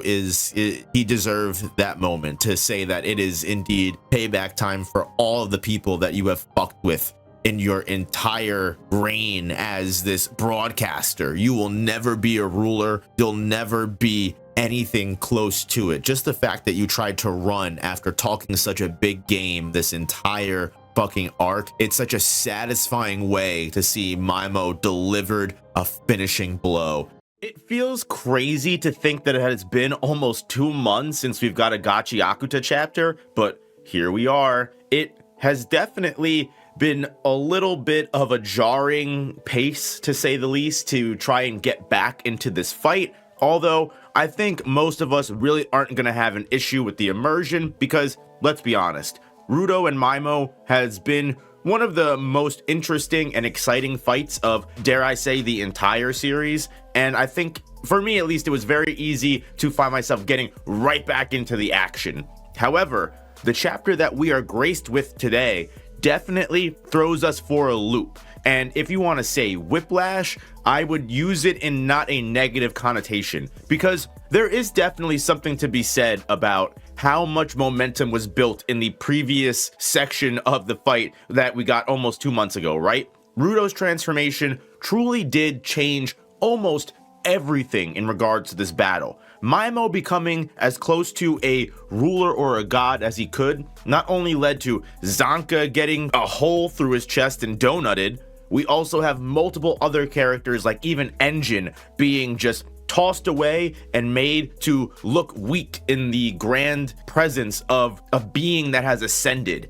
And once Rudo was actually able to maintain and hold on to that power as well, their conflict wasn't only equal, but Rudo was definitely the stronger variant. Whether that is because he has a much greater tune with his own Watchman series, and Mymo was basically just making use of Countess's, which is actually going to play perfectly into this chapter as we get into it. And that was the advantage that Rudo had. Rudo was actually in tune with and touching his own Watchman series while he was performing this transformation, whereas Mymo, even in this chapter, admits not only was he basically incomplete, but he was never really suited for fighting. Even though he had this great god body, his big, selling point was always his brain, the way that he calculated things, the way that he strategized. Mymo was this character who wanted to be a dictator, who wanted to control everyone with an iron fist, but not because he was just so fucking strong no one could stand up to him. It's because he had so much charisma. He had so much power in his brain to be able to manipulate people emotionally, logically, physically, whatever he needed to do to get himself ahead. I mean, that's basically how he ended up in the situation to begin with, right? Mymo was given way too much trust, way too much power, and was able to amass so much of it that the moment he turned a dime and turned heel and revealed himself to be a villain, basically no one was able to stop him. He had put himself in the perfect position to be here. And it makes almost too much sense that all of that momentum previously that I was mentioning that we had in Gachiakuta with this fight going on, with Rudo actually getting one over on Mymo, and Mymo using last resort such as almost revealing that Tamsi is the killer of Regtu, right? That the cleaners is currently housing the traitor, the person that is responsible for even putting Rudo in this position in the first place. And while that information did kind of shake him up a little bit, thanks to Countess's support, we had the clash of words, which in my opinion just further solidifies how awesome this battle was, where you have the sword of words from Mymo, who Mymo is trying his best to manipulate Rudo's emotions and take advantage of him, and then you have Countess, who's that backbone for Rudo, reminding Rudo that he's in the right spot, he's doing everything that he possibly can, and he can't mistrust his allies in such a critical moment. For a moment, it almost was going too well. Mymo was on the back foot. Mymo was running away. He was basically acting like a coward, completely out in the open, and was not ashamed of admitting he's going to go into a hidey hole and regroup and try to fight back later. And all of that in the last chapters that we got was leading up to what we all assumed Rudo's victory. It was almost inevitable. With Rudo and Countess pairing up, Mymo stood no chance in combat. And we weren't necessarily wrong for believing that, because again, even in this chapter, Mymo says that he really didn't stand a chance winning. He was never cut out for battle. All he's able to do is use his brain. And if you have ever read The Art of War by Sun Tzu, you know that one of the best strategies you can possibly do to confuse an opponent or make them unprepared and open them up to attack and open them up to losing is playing them like a fool, acting, as Sun Tzu would say, acting like a coy maiden and then turning into a ravenous beast when the time comes. And that's basically what Mymo did. Even fooling us, right? Made us think that he was on the back foot, made us think that he had nothing in his arsenal that he'd be able to pull out and save the situation. Rudo was a shoo-in for victory, and this was basically just the slow, utter demise of someone that had risen too far to the top. Mymo just flew too close to the sun. But after 2 months, we're immediately shown that that was all an act. That was all a trick. That was all part of Mymo's plan, his big brain idea to lure Rudo to this specific spot. If I can't beat Rudo through physicality, I can beat him with words. I can beat him with trickery. And first, if the first idea didn't succeed, which was Mymo trying to, bait Rudo into making an emotional mistake, then I'm going to do my backup plan. Which, as we come up to this underground parking lot, it's always so funny to me how, like, when we get some more modern, normalized stuff in the underground society, because, like, sometimes it just seems like, is this as close to normal life as we can get? Regardless, the underground parking lot is definitely a cool environment, one that I did not expect to get in Gachi. But the reason we came here is we actually get the reveal of where Gauntes has been and where he's been imprisoned this entire time. At first, we thought Gauntes was probably ways away. We had no idea where he actually was, locked away in some kind of secret headquarters that Mymo was having. But in all actuality, and even Mymo kind of brings this up, where why would I keep Gauntes so far away to where I could never reach him? He's someone that's so genuinely important to me. He's important to my entire plan. He's how I control people. He's how I use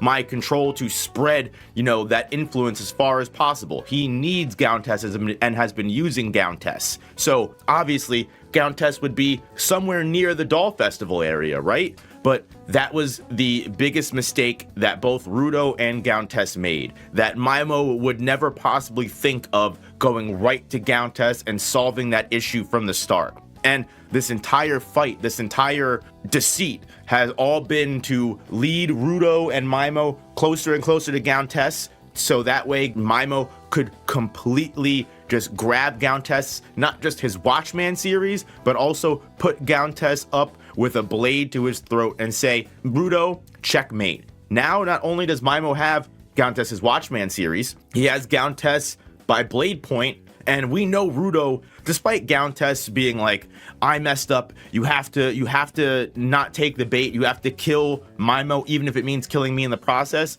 Something tells me, no matter how angry, no matter how mad and how full of rage Rudo gets, he is not going to take that shot. He's not going to risk losing Gauntes, this character who has been through so much, right? Getting Gauntes' backstory in the middle of all of this might have felt weird for some people reading weekly, but I truly think it added so much to this battle, because without it, we wouldn't really care too much about Gauntes. This moment wouldn't hit as hard as it does because we wouldn't feel the tension. Knowing how terrible Gauntes' life has been and how much Mymo has done to torture this poor man, and now that he's finally got, the confidence to stand up to Mymo, and he has someone like Rudo that can enact the revenge that Gauntes so desires, it all comes to a head right here. For a character who literally looks like he has been through the ringer. I mean, Mymo barely has his arms. His head is completely fucking broken off. He is on his last legs, but now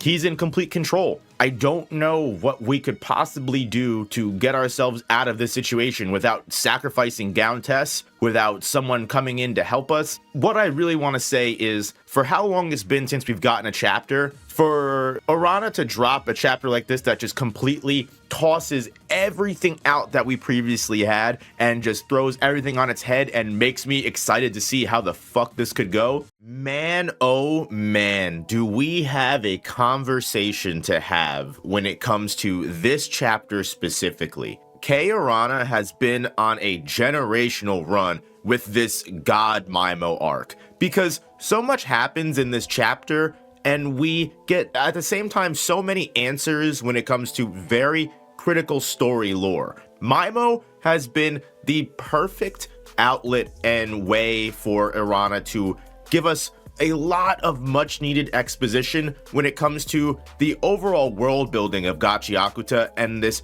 underworld that Rudo has just been thrown into, because it really has felt like we are very much living vicariously through Rudo when it comes to figuring out the way that this underground civilization works compared to the sphere. And to be honest with you, we really don't even know too much when it comes to the sphere, because Rudo was basically in the slums half the time that he was only in the sphere for one chapter.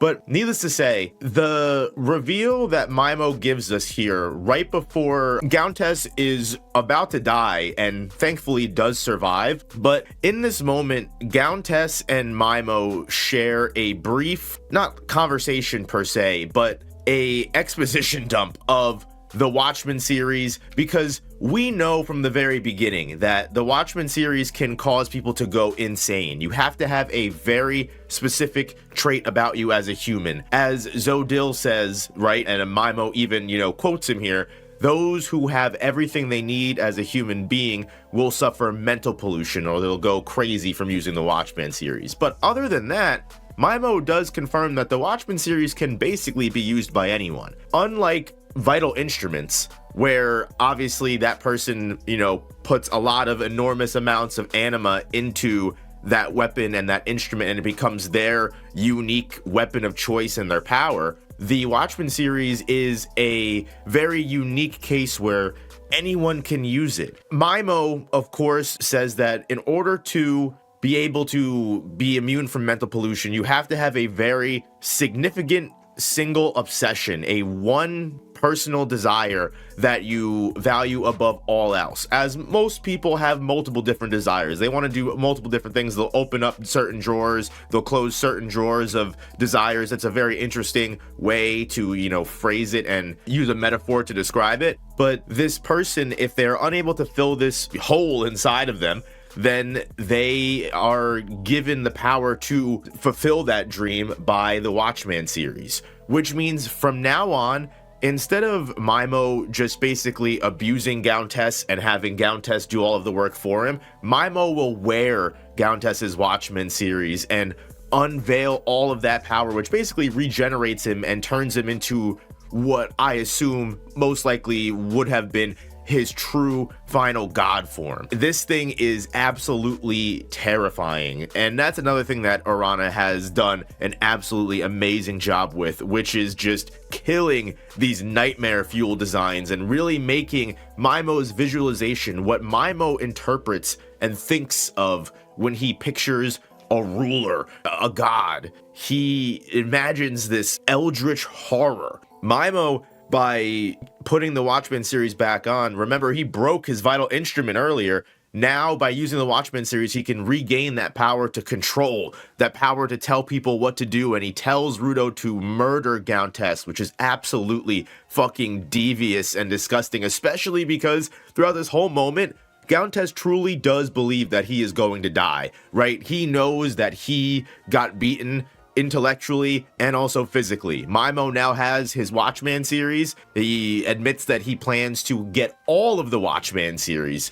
which obviously, Zodil wanted to get all of the Watchmen series as well. Now we have Mymo, who is doing his, damnedest to become a god in, all but name, because if he has all the Watchmen series, which we find out in this chapter, there's actually 6 of specifically. We now have a concrete number. We know it is Rudo's gloves, Amo's boots, Countess's necklace, the book that seems to be able to wipe memories that currently Tamsi has, and then you have Zodil's coat. But there is one more piece of the Watchmen series. If you've been paying attention, especially knowing the way that this chapter ends, right, it's completely possible that I think the final Watchmen series has to involve some form of pocket watch or some form of clock in some way, because we have seen this clock show up multiple times now in so many different instances.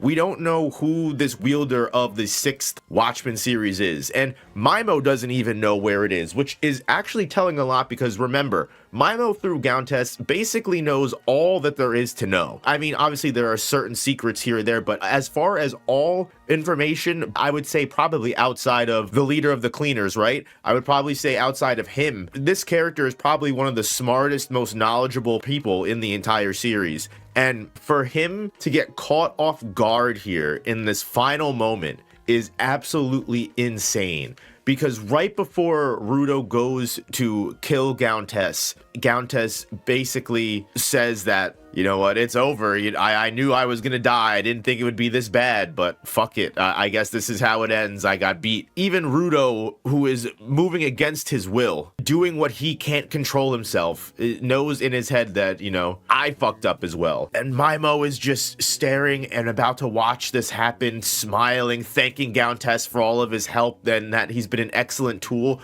And in that last moment, something flies through and cuts the Watchmen series off of Mymo's neck. But even more interestingly, more than this, right? The attack actually seems to just split right through Mymo entirely and cut right through his shoulder, like his neck and head is split off, and Mymo is caught off guard here. And remember, this is Mymo wielding a Watchman series. This is Mymo wielding absolute godly power without any doubts now. If he was powerful even when his vital instrument was destroyed, he is more powerful now, having full control over a Watchman series. And yet, he seems to have almost gotten one shot.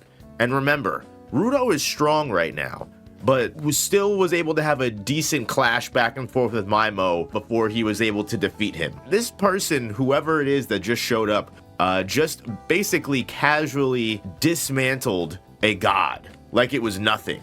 Who could this person be? There's been a lot of speculations that I've seen in the community, and this chapter name is specifically called The Sixth. Now, that could just be a reference to the fact that Mymo just gave us this short little exposition about there only being 6 Watchmen series, or maybe the reason we've seen the clock over and over and over again is because, again, maybe my theory about it being a pocket watch of some kind is correct, and this person has been watching from the stands, waiting to use their ability and strike. Is it Hyo? We know Hyo is definitely present. Also, there is the clever little, idea of the fact that Bundus could somehow be involved, because we know that Bundus was set out by Zodil to find the choker maker. He hasn't shown up whatsoever. Do I think Bundus could be the secret 6th Watchman holder? Honestly, Bundus has been very interesting. It wouldn't surprise me if he had the 6th Watchman series and he was a player in the game that we weren't aware of. We don't know much about Bundus. Why did he want to join the Raiders? What is his ultimate goal afterwards? He wanted to know so much about the leader of the Cleaners. Maybe the leader of the Cleaners has the 6th Watchman series. He was very surprised a long time ago to find out that Rudo was able to quote unquote unlock someone's actual giver powers. There's so much going on here. I hope there's not a break, because we have just had such a long hiatus and then we had a week break after that. We need this arc to keep going. I feel like we've been in this arc for so long, and hopefully we just go right into the next chapter, because I need to see what the hell is going on. Wow. If there was ever a chapter that was just a complete redemption, not that Gachiakuta ever fell from grace whatsoever,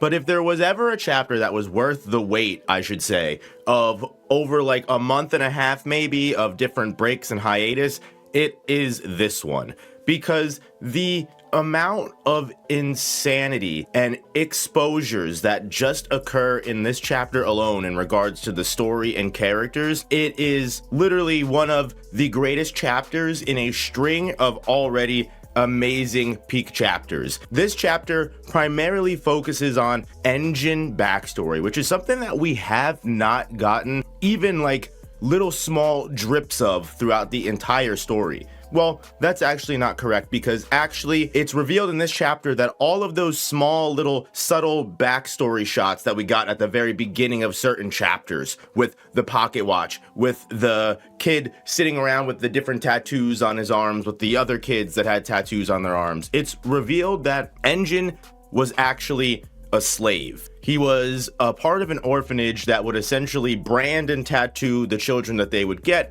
in order to find a way to always keep track of them, always know who they are, even when they grow up later in life, so that way they can make some kind of restitution. They can extort that child for money, like, we raised you, you now owe us millions of dollars, kind of stuff like that, right? Where eventually what we find out, and it's one of the coolest things too, because the way that Engine gets saved here, he gets saved by a hooded man wearing a mask because he's in a no man's land, and the man has an umbrella.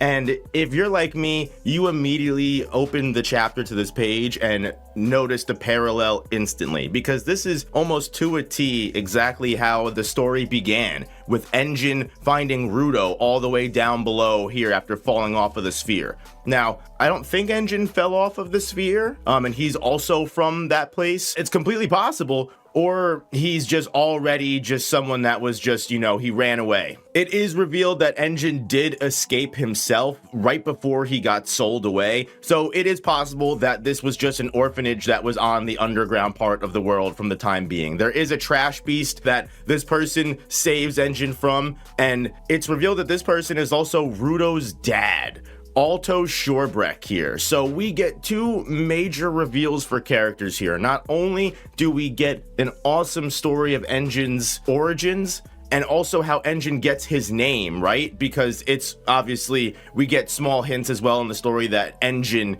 isn't his actual name. It's just, you know, a moniker. And then we see Rudo's dad fully in the flesh, and he says that he has a kid that he has to name, and honestly, naming Engine reminded him that he should keep a child's name simple and easy to remember, which is how we come up with Rudo, the simple word that is just 2 syllables. It's honestly peak fiction to know that not only is Rudo's dad responsible for saving Engine from the terrible fate of being sold as a slave, but it's in the exact same way as Engine ends up saving Rudo. Another big piece that reveals a large part of Engine's character, because we know Engine is, like, funnily enough, he comes from an orphanage. You could say that he's been adopting people of his own, right? He clearly comes upon different cleaners, different people that have potential with anima and vital instruments, and what he does is he builds them back up. He takes the downbeaten people, the outcasts, and he brings them all together onto his squad. And it's revealed that not only part of the reason that he does this is because of what Rudo's dad did for him, right? I mean, when Rudo's dad first rescues Engine, Engine is like, oh, you know, you're not going to be able to sell me for much, old man. No one's ever helped me without some kind of ulterior motive. And right now, Alto is completely honest and forthcoming and being like, no, I saved you just because it made sense. You were a kid just hanging out in no man's land, and I wanted to get you, make sure you're okay. He gave him water. He gave him at least an umbrella to stay out of the rain. And from this meeting, Engine learns how to not feel guilty for what ended up happening even further back into his past. Because when Alto brings up the idea that Engine was most likely a slave from the orphanage, and he says that he's heard rumors of that institution, Engine actually reveals that he's unfortunately the one responsible for turning the orphanage into a slave trade. Because in the orphanage, again, remember, they were just branded and then they were extorted later in life. That was the MO for the institution that was raising these orphans. However, Engine was so fed up with orphan life, he was so fed up with the other children that he was with and was living with, and he felt like everything was screwed up and awful, that he escaped the first time and was able to make a quote-unquote connection with someone that had a lot of money. And that someone that had a lot of money ended up being, for one of the people that we see in the flashbacks who's, you know, posing and taking a picture with all of the kids, but also he's the one responsible for changing the institution entirely and turning it into a slave trade in order to make more money, in order to turn it into an enterprise entirely. So Engine was not only about to be sold off, so he ran away so he couldn't get sold off. He has to live with the fact that he is the one that brought this man, the one that turned the orphanage into an even worse place than it already was, to all of these kids. And at the end of the day, even though they were probably getting on his nerves, and even though probably all of the kids were fighting and never got along, Engine probably did not want them to get sold into slavery. He probably just he was like, probably like, hey guys, like, can we just like give us a little bit more food and water, like, so that way we're not all fighting off over scraps? Like, maybe just a couple more books in the nursery would help. And this guy was like, no, obviously slavery is the answer. There's also the reveal here that the reason that Engine gets his name and no longer goes by his original moniker isn't, for one, because he just wants to, you know, completely abandon that part of himself. but it's because the name is just so long, and it was almost like parents and adults in the orphanage just kept tacking names onto his already existing surname. So I'm gonna go ahead and try my best to pronounce this. You guys can correct me in the comments and tell me if you think I got it or not. Let me know. Endar Ilichima Elastali Mashiata Leo Trago Sfidi Farjin. If you guys were reading Jujutsu Kaisen Modulo and you thought Marulu's full name was a tongue twister, this one takes the cake. Kei Arana said, you know what, Jujutsu Kaisen Modulo, hold my beer. I've got something for you. I've been cooking something up. She literally read that first chapter and she said, not even fucking close, which, to be fair, peak fiction, because engine ends up being, again, a abbreviation, which I don't even understand how it was abbreviated. Maybe it makes more sense in like the original translation as opposed to like the literal English translation. However, this does add a lot of questions and a lot of intrigue to how much has Engine known without letting on, because now we know for a fact Engine has seen the 3R gloves before. So when Engine comes upon Rudo, that's not only even more of a reason to save Rudo because he has the exact same gloves as the man that basically rescued him, but on top of that, there's also the theory of, is Engine the person that has had the pocket watch this entire time? Is Engine the person that has had the 6th vital instrument that he has held onto and kept secret this entire time, that he held in this bag and only wanted to use if the time was right? I've seen theories in the community that perhaps Engine, due to all of these new connections that he makes, because through this interaction with Rudo's dad, Engine realizes that making connections wasn't the problem. He is the one who connects others. That's what his name actually means. And we see that Engine gets rid of this fear of connection and forms as many connections as he possibly can, you know, with the cleaners later on. But I've seen theories that perhaps because of all these connections, Engine no longer has that one deep obsession, or perhaps making connections is that one deep obsession. It could go either way, but maybe the reason Engine doesn't want to use the pocket watch Watchman series, if he has that hole filled and he has a fulfilled person, he's not going to get the full power up and he could potentially go insane. So we can only use it in like desperate measures. There are so many things to gain from this chapter, but more importantly than anything, Engine gets his umbrella, the vital instrument that we have never seen really in its full glory. Engine is the mentor character. He is the leader of this cleaner squad.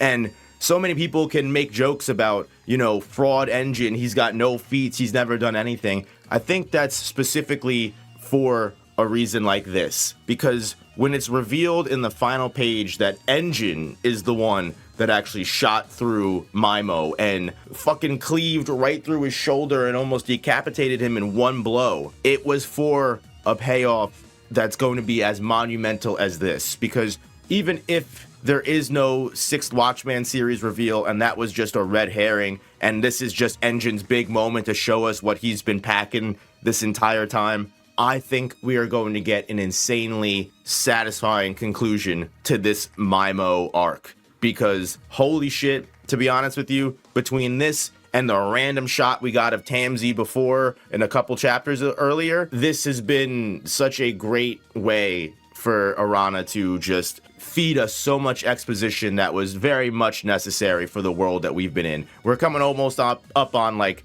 200 chapters soon in maybe another year or so. It's time we get some answers, and sheesh, are these fucking answers great and everything we could have ever wanted. This is just a quick tangent before we get into the full depth of the chapter, but I really have to give it to Kei Arana as a mangaka. Outside of everything else that goes on social media, when it comes down to actually putting pen to paper, I mean, it's such a breath of fresh air to have a flashback like Engine's not only span longer than, you know, as long as one chapter, but go into a second one. It's always been a praise that I've had for Arana because she is more than willing to let her series slow down, let things breathe, just so she can properly introduce concepts and allow us to further immerse ourselves in the world and get to know these characters so much better. And it makes moments like this chapter pay off so much better because not only did we get the first encounter with Engine and Rudo's dad last chapter, we saw how Engine's entire story began, how he became who he is, how he got his vital instrument, his jinky, his umbrella, and on top of that, the parallels between Engine and Rudo's dad meeting compared to Engine meeting Rudo. And in this chapter, we see a lot of that come to even greater fruition as Engine grows up and ends up working multiple different jobs, all in service of one ultimate goal, which is not only finding the person that gave him the name Engine, but also he has, smaller goals of wanting to hopefully rescue all of the children that were sold off to slavery, since, he does kind of still feel like that's his fault. And of course, he wants to get a bunch of tattoos. For one, probably to cover up the massive branding that he has from the orphanage, but for two, so he can further sport his uniqueness and identity, which is one of the most important things for a Watchman user to have, which is also why I love Arana's writing, because getting Mymo to explain that the reason why most people can't use the Watchman series and they go crazy is because they don't and aren't driven by one particular goal that takes precedence above all else. They're like, as he describes, cabinets and drawers, they have multiple different desires, some get open, some get closed. And one of the biggest questions in the community, if Engine was this sixth Watchman user, what would his, downside be? What would his cost be? Because a lot of people doubted if Engine was the same kind of crazy, the same kind of soul-obsessed person that Rudo or Zodil was. And this chapter, again, is able to make the final page of this with Engine using the pocket watch, which is confirmed to be, well, it's not even really a pocket watch, it's actually a full watch, right? The, time walk watch. It's revealed that his sole obsession, the most important thing to Engine, is being worthy of the name that he was given. And that's why this part of the backstory hits so hard, because you see that all of the things that Engine wants to do, getting the tattoos, rescuing the kids that were sold into slavery, even as far as we learn, the moment that he found out about the cleaners and decided that he wanted to join the cleaners was so he would be able to go into the polluted zones, potentially have more access to locations, and also find Rudo's dad, the person that gave him his name, so he could thank them and meet them again. You really can understand the sole obsession of Engine here, because you see that all of these outside goals, even to the point of joining the cleaners and becoming the captain of the cleaners and building this squad together, it's why you have scenes that happen earlier where Engine is getting asked, why were you in No Man's Zone to begin with? Because Engine has always been going on his own way. Engine has always been solo in his mind. He is focused on accomplishing and being worthy of the name Engine and living up to what that one person, the only person who ever looked up to him when he couldn't, saw inside of him. And just that sole obsession alone gives Engine the confidence and purpose to use the sixth and final Watchman series against Mymo in this moment to help protect Rudo, even though it is completely contrary to everything that Rudo's dad told Engine, because we actually see the scene as well of Engine getting the pocket watch in this chapter, and it's in one of clearly Rudo's dad's worst possible moments. He's bloodied, he's deteriorating according to him, and he says that he needs to go somewhere because he's eventually going to break down and disappear. And it's revealed that he's carrying the child Rudo with him. He says if he stays on the ground, this child will surely ... Whatever is going on with Rudo's dad, with Regto, with Tamsi, whatever that whole situation is, because that's a whole nother layer of lore that we haven't even begun to crack down and get into. What happened with the origins of the world, with the broker character, there's the crow, there's so much shit going on, man. That's why I love Arana's writing, because we're so willing to just take the time to give every character such a heavy bit of integration and intrigue and mystery, and it really does make your story hit so much harder. In a world where we get so many things so fast-paced, which again, I don't mind the fast-paced stuff, you guys know that, but having a slow-paced story like this where we're not afraid to give every character their due, when Engine meets Rudo's dad, last chapter it was insane. when he meets him again in this chapter, it not only gives me answers, but it leaves me with so many more questions. What happened with Rudo's dad? What is going on? Why is he about to die? Where did Rudo even come from? Why did this person, as he was going down, why was he upset that Engine shows up? When Engine says, I wanted to thank you, he goes, why now? Why would you show up? Another connection? I have so many questions. That's what he told Engine to do, to get connections.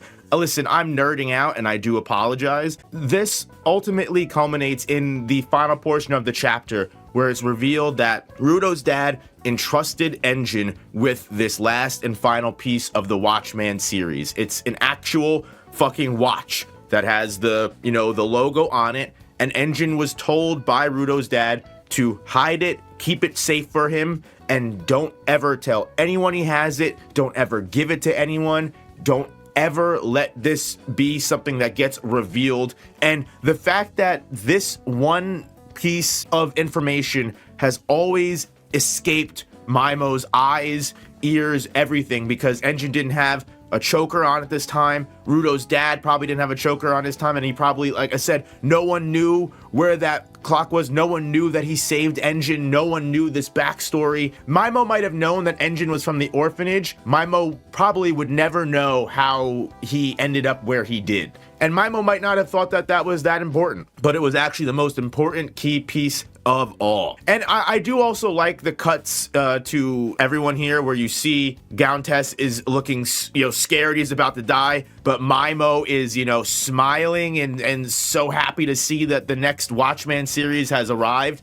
I don't know if this is Mymo before he got his throat cut or after and he just regenerated. Either way, what really sells me on Engine possibly surviving this, because even Rudo's dad says the reason you should never use it, don't use it for any reason, not even to help someone else, is because he may pay a heavy price for a power so strong as this watch is capable of. Because obviously you see a watch, everybody knows what its power is. It's not really a question, it's not really a mystery what this watch may do, what its power is. So Rudo's dad even says, you can guess what the power is here, but if you use it, there's no doubt the price will be insanely heavy. And Engine here is more than willing to bear the chance that he might lose his mind using this Watchman series. He says, you know what? Don't push the button is basically code for push the button. And the fact that Engine is going to use the watch, put it on for this first time in what had to have been years, right? Because Engine was 13 when he got the watch in the first place. I think Engine, I don't know his exact age. He's got to be late 20s from what I imagine at this point. So he really has held on to this secret for this one man for years that he met twice. Maybe he met him more than once, but it opens up so many different avenues of what was Engine doing in No Man's Land? Was he waiting for Rudo to show up one day? Was he always scouting and hoping that he would find the man that saved him again and hope that maybe these weren't his last words? Maybe he was just lying and he wasn't on his deathbed, which I'm pretty sure Rudo's dad is dead. And if Rudo's dad isn't dead, that would be an even crazier fucking story twist. But you know what? The fact that we're 166 chapters in and we still have so much fucking world to explore, so many characters to still get into, and this Mymo arc has been so satisfying when it comes to payoffs that whatever happens after this chapter, because you get this last final page of Engine declaring that he knows he has an obsession and that his obsession is making himself worthy of that name, that is what will keep him from bearing the cost of the Watchman series. Is this his death? Is he not going to be able to bear the weight of this? He might kill Mymo and, help everyone in this situation, but he dies? Or is Engine going to become a new Watchman user and just be able to, endure the curse of the Watchman series? Whatever happens next, I know for sure Mymo is cooked. This guy's not surviving after this. He's donezo. It's over. There's no shot. Will we get more information from Mymo on Tamsi? Does Engine have more information that he's been hiding from Rudo? Alls I know is I am locked in with Gachiakuta. Now, while I will admit the constant hiatuses and the constant break weeks have definitely made this arc less of an interesting ride to go through, and all of the breaks in between, it feels like we're back in the early days of anime when we're getting filler episodes that just completely derail the story in the middle of good things going on. But to be honest with you, this truly is one of the greatest chapters of Gachiakuta for multiple reasons, and not just because it's a engine-centered chapter, because we've had a couple of them recently. I really do think the parallel between Engine and Rudo here is such a sentimental and emotional thing that makes us feel the sacrifice that Engine is making so much more, because Engine has, throughout the entire series, always been there as like a guiding force and a mentor-like person for Rudo. Obviously, he's the leader of their squad, so he does have to take that role whether he realizes that Rudo is the son of the man who saved him or not. However, with that added context, every scene, every moment where Engine is essentially almost playing like a pseudo father figure for Rudo, it's very, reminiscent of what Rudo's dad did for Engine. So that makes Engine's sacrifice here all the more meaningful. Because before we even knew that Engine was about to break Time Walk out, it was said to us that the cost of this would be insane for usage. So it's not so much that Engine will go insane. He has the one single desire condition met to use a Watchman series without going fucking bonkers. What he doesn't have, though, is a way to survive the power of this Watchman series instrument. It's given to us in the short little backstory that Engine seems to have been able to wield, fully understand, and improvise what Time Walk is supposed to be. There's this idea and, reality concept that time can't be stopped for everyone in the entire world. Time can't be rewound. Time can't be fast forward. You can't change what is going on. However, at the same time, something that even Corvus tells us as Engine is discussing with him, Corvus, someone that was aware that Engine would have been able to have this Watchman series, is he one of the only people that he trusted that information with? Or did Engine really not say anything and this was just him, using an opportunity to kind of pick Corvus's brain and be like, oh no, not a big deal. What I love the most about Time Walk is the way that the ability works within the concept of Gachiakuta's power system, while also abiding by the rules of reality itself. It's not so much that time slows down and Engine is able to use that ability. It's more so Engine is basically able to eject his spirit from his body in such a way it's as if he walks as a body of anima itself, which is why we see in that moment when he activates the spell of Time Walk in the Watchman series, and you see the secondary almost doppelganger of Engine fly through the window while his main body stays in suit. In just one small minuscule of time, Engine is able to do so much damage to Mymo that it puts him in such a significant disadvantage that Rudo is actually able to finish the job. And that's actually something that I really do appreciate the perspective of, right? Because when we were first introduced to Engine even showing up, before we got the full backstory and Time Walk activation, we saw Mymo have his entire head ripped off and thrown aside. In one split second, he had such a critical amount of damage done to him that Engine was able to provide. But in all actuality, when we actually catch up to regular time, it seems like Rudo, Gauntes, Mymo, no one even had enough of a chance to even understand what happened.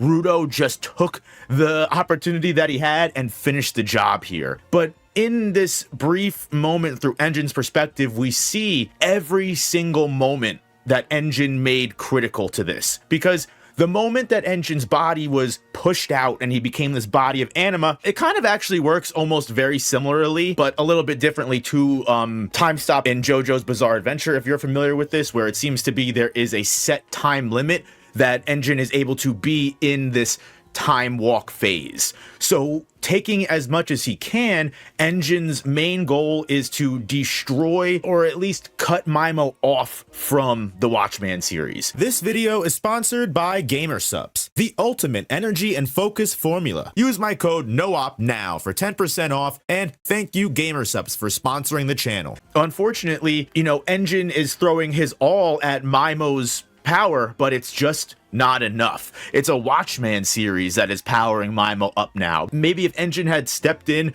before Mymo had connected with Countess's Watchman, we would have been able to do a little bit more damage and stop him. But now you see that Enjin has to use every single second, every single piece of this time walk to essentially continually attack Mymo's soul until he cuts Mymo open enough to just do enough damage that, like I said again, Rudo is able to finish the job.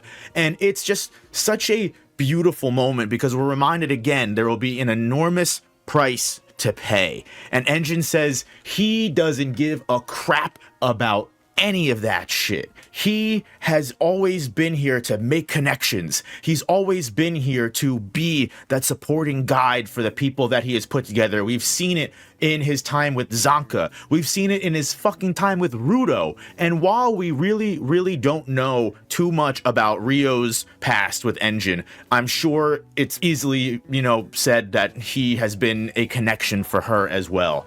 And using everything that he has kept hidden for so long, Enjin deemed this chance the time that he can fulfill that connection to the person that saved him long ago. He may not have been able to thank that person directly because when he tried, he was just given the Time Walk Watchman series and was basically just entrusted with more.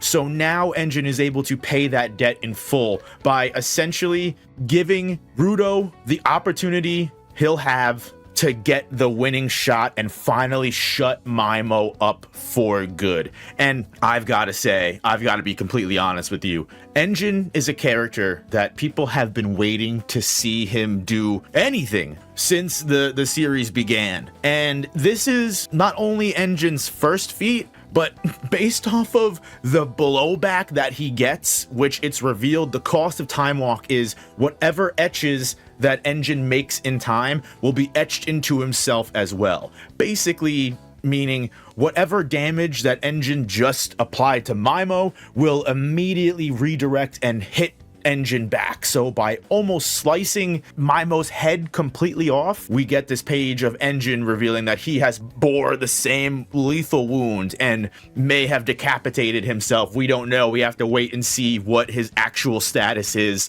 But if this is his first and only feat of the entire series, I mean, the amount of aura that was given to this man is just godly. If there was any time to dress my man up in his best attire, in his best suit, giving him the best drip possible, it's in this perfect demon send-off that Enjin gets. Because as we said, when time kicks back into exactly where we were left off, Mymo's head is split almost clean off.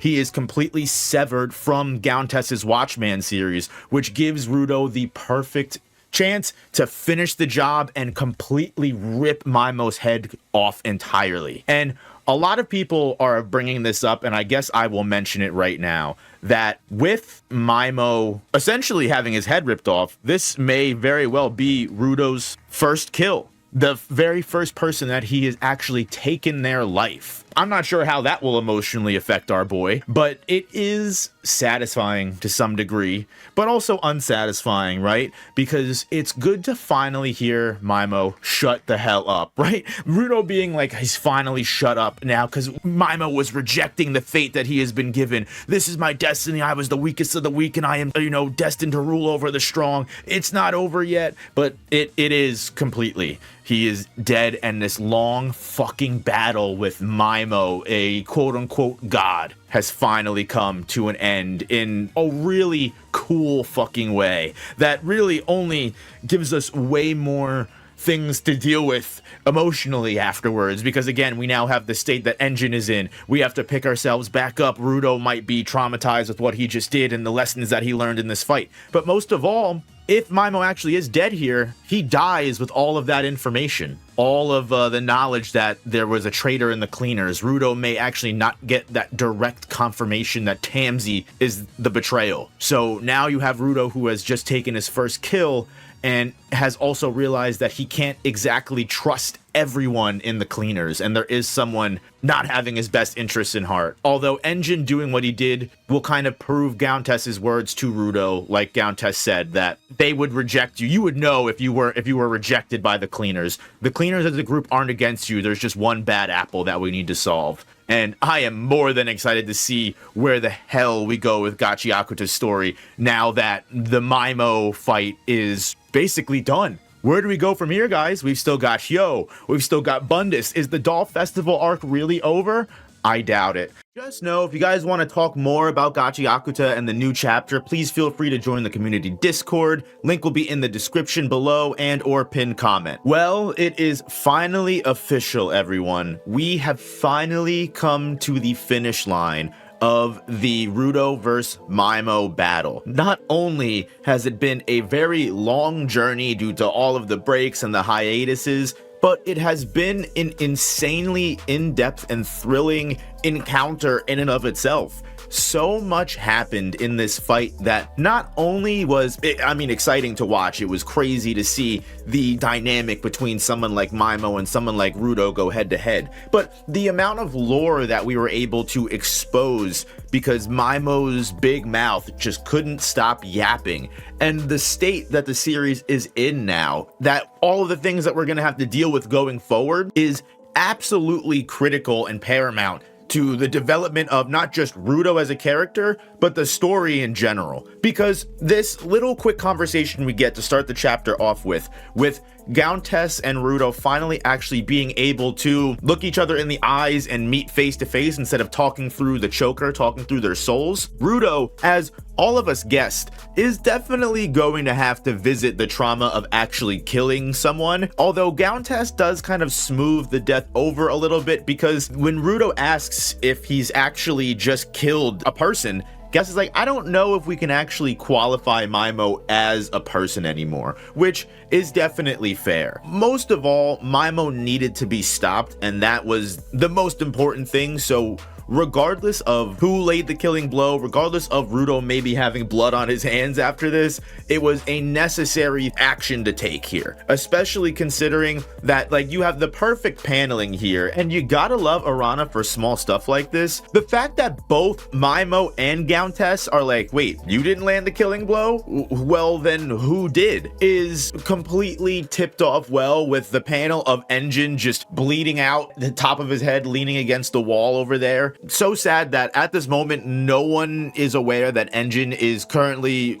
maybe on his deathbed. I hope someone finds us. Someone help, help. But you have this direct moment here with Gauntess and Rudo, where Gauntess essentially gifts Rudo the necklace. So Rudo will potentially have 2 Watchman series after this, at least as long as nothing goes badly. Because remember, even though we do have the send-off and breathing period here where Mymo is dead, supposedly, it feels like the end game. It feels like this is a conclusion. We get a big bomb drop, no pun intended here, when Gauntess reveals that the reason he's also gifting Rudo the necklace is because that artificial heart that he was given to by Mymo, it was always designed to explode after Mymo died, which is really fucked up if you think about it. Because imagine if Gauntess was like a loyal servant through and through. He was like, you know what, Mymo, I'm with it. I fully support you. You don't even have to manipulate me. You don't even have to kill my parents. And yet here we are, the artificial heart that he was given, that Mymo literally artificially extended Gauntess's life with, was always designed to explode after Mymo died. Whether it was in an event of a betrayal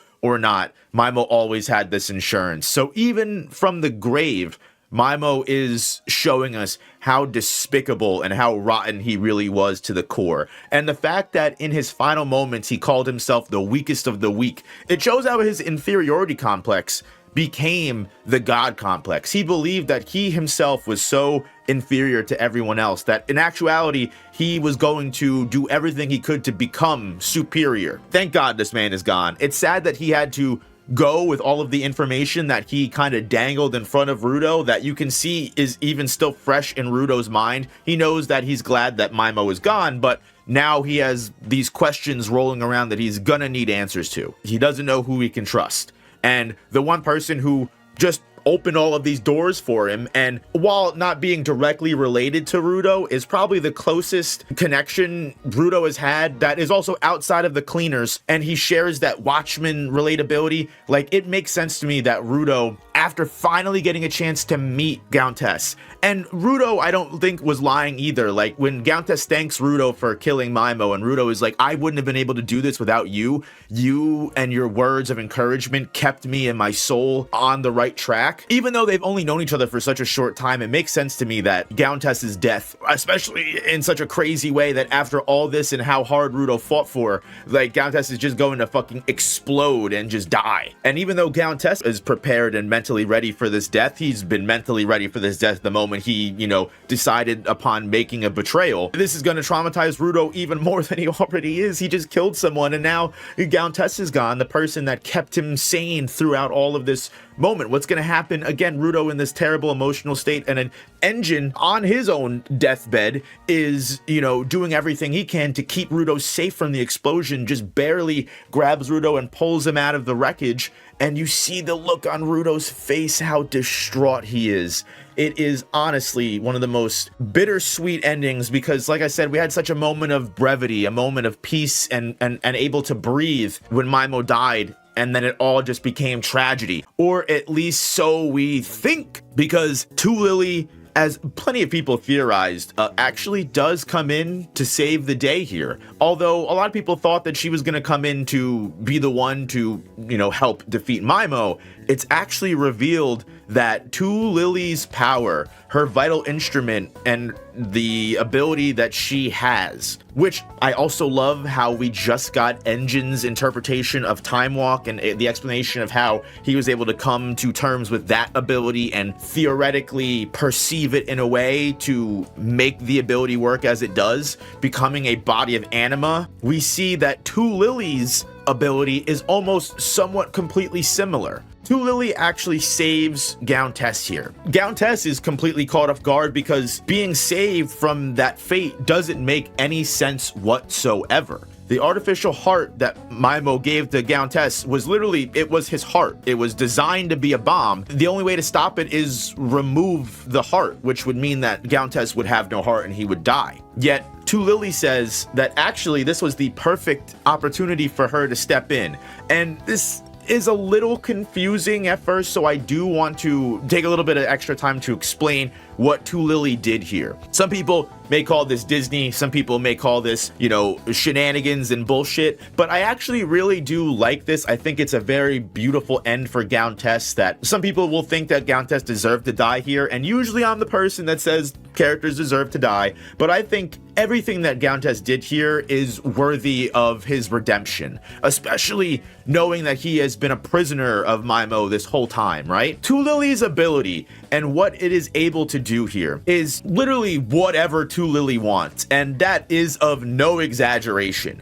The way that Two Lily explains this is as so. Countess, from the very moment that he and his family saved Two Lily, took her in and protected her and allowed her to make a connection and move on and grow and become the woman that she is today, Countess has always been a source of support, a source of knowledge, and a never-ending source of just overall helping Two Lily navigate the world around her that as a child, because of her terrible situation in parenthood, she was never able to understand. Two Lily has always wanted to make this up to Countess. However, her one ability and the one thing that she was imparted with from that day that she was saved is that she never wanted to use her powers to harm another person. So because she can't use her power to hurt someone, she couldn't step into the Mymo fight. She couldn't save Countess in a blaze of glory and fight and, you know, destroy everything in a blaze of, you know, action. Tu Lily purposefully chose ignorance. She purposefully chooses to stay ignorant to the ways of the world. She purposefully chooses to be, I feel like bumpkin is a mean word, derogatory in this sense, especially knowing Tu Lily's upbringing. So I'll just say inexperienced, kind of like Amo in a way, right? Where like Amo had a very terrible upbringing, and because of that, she's a little bit emotionally stunted. That doesn't make her a bad person, but she's not adapted to society. And Tu Lily is the same way, but instead of adapting to society and learning life experiences, and, you know, obviously she's a big celebrity, there are things that she's gonna have to learn to move around with, but she chooses to stay ignorant because what this does for her is it actually allows her ability, her imagination, the things that she brings to life, the things that she's able to visualize, very similar to, again, how Engine was able to visualize Time Walk, right? How having that conversation with Corvus and thinking about how, sure, you know, slowing down time and changing time, you can't really physically in reality do that, but if you can perceive in a certain way a feeling of it and visualize a way to manipulate that, you can technically achieve that. It might not be exactly the way you think, but you'll still achieve the same effect. So by staying ignorant of the world, Lily's vital instrument is actually more unrestricted than most other people. So even though Countess had an artificial heart literally inside of him that was set to explode, even though logically none of that makes sense, where she was able to just teleport him, one, out of the explosion that happened inside of his body, but two, keep the heart working in a way that would keep him alive. Again, even though none of that logically makes sense, that's kind of the point. Tu Lily's imagination is so much more vast than someone who is restricted by society, understands the way of the world, understands the weight of things, understands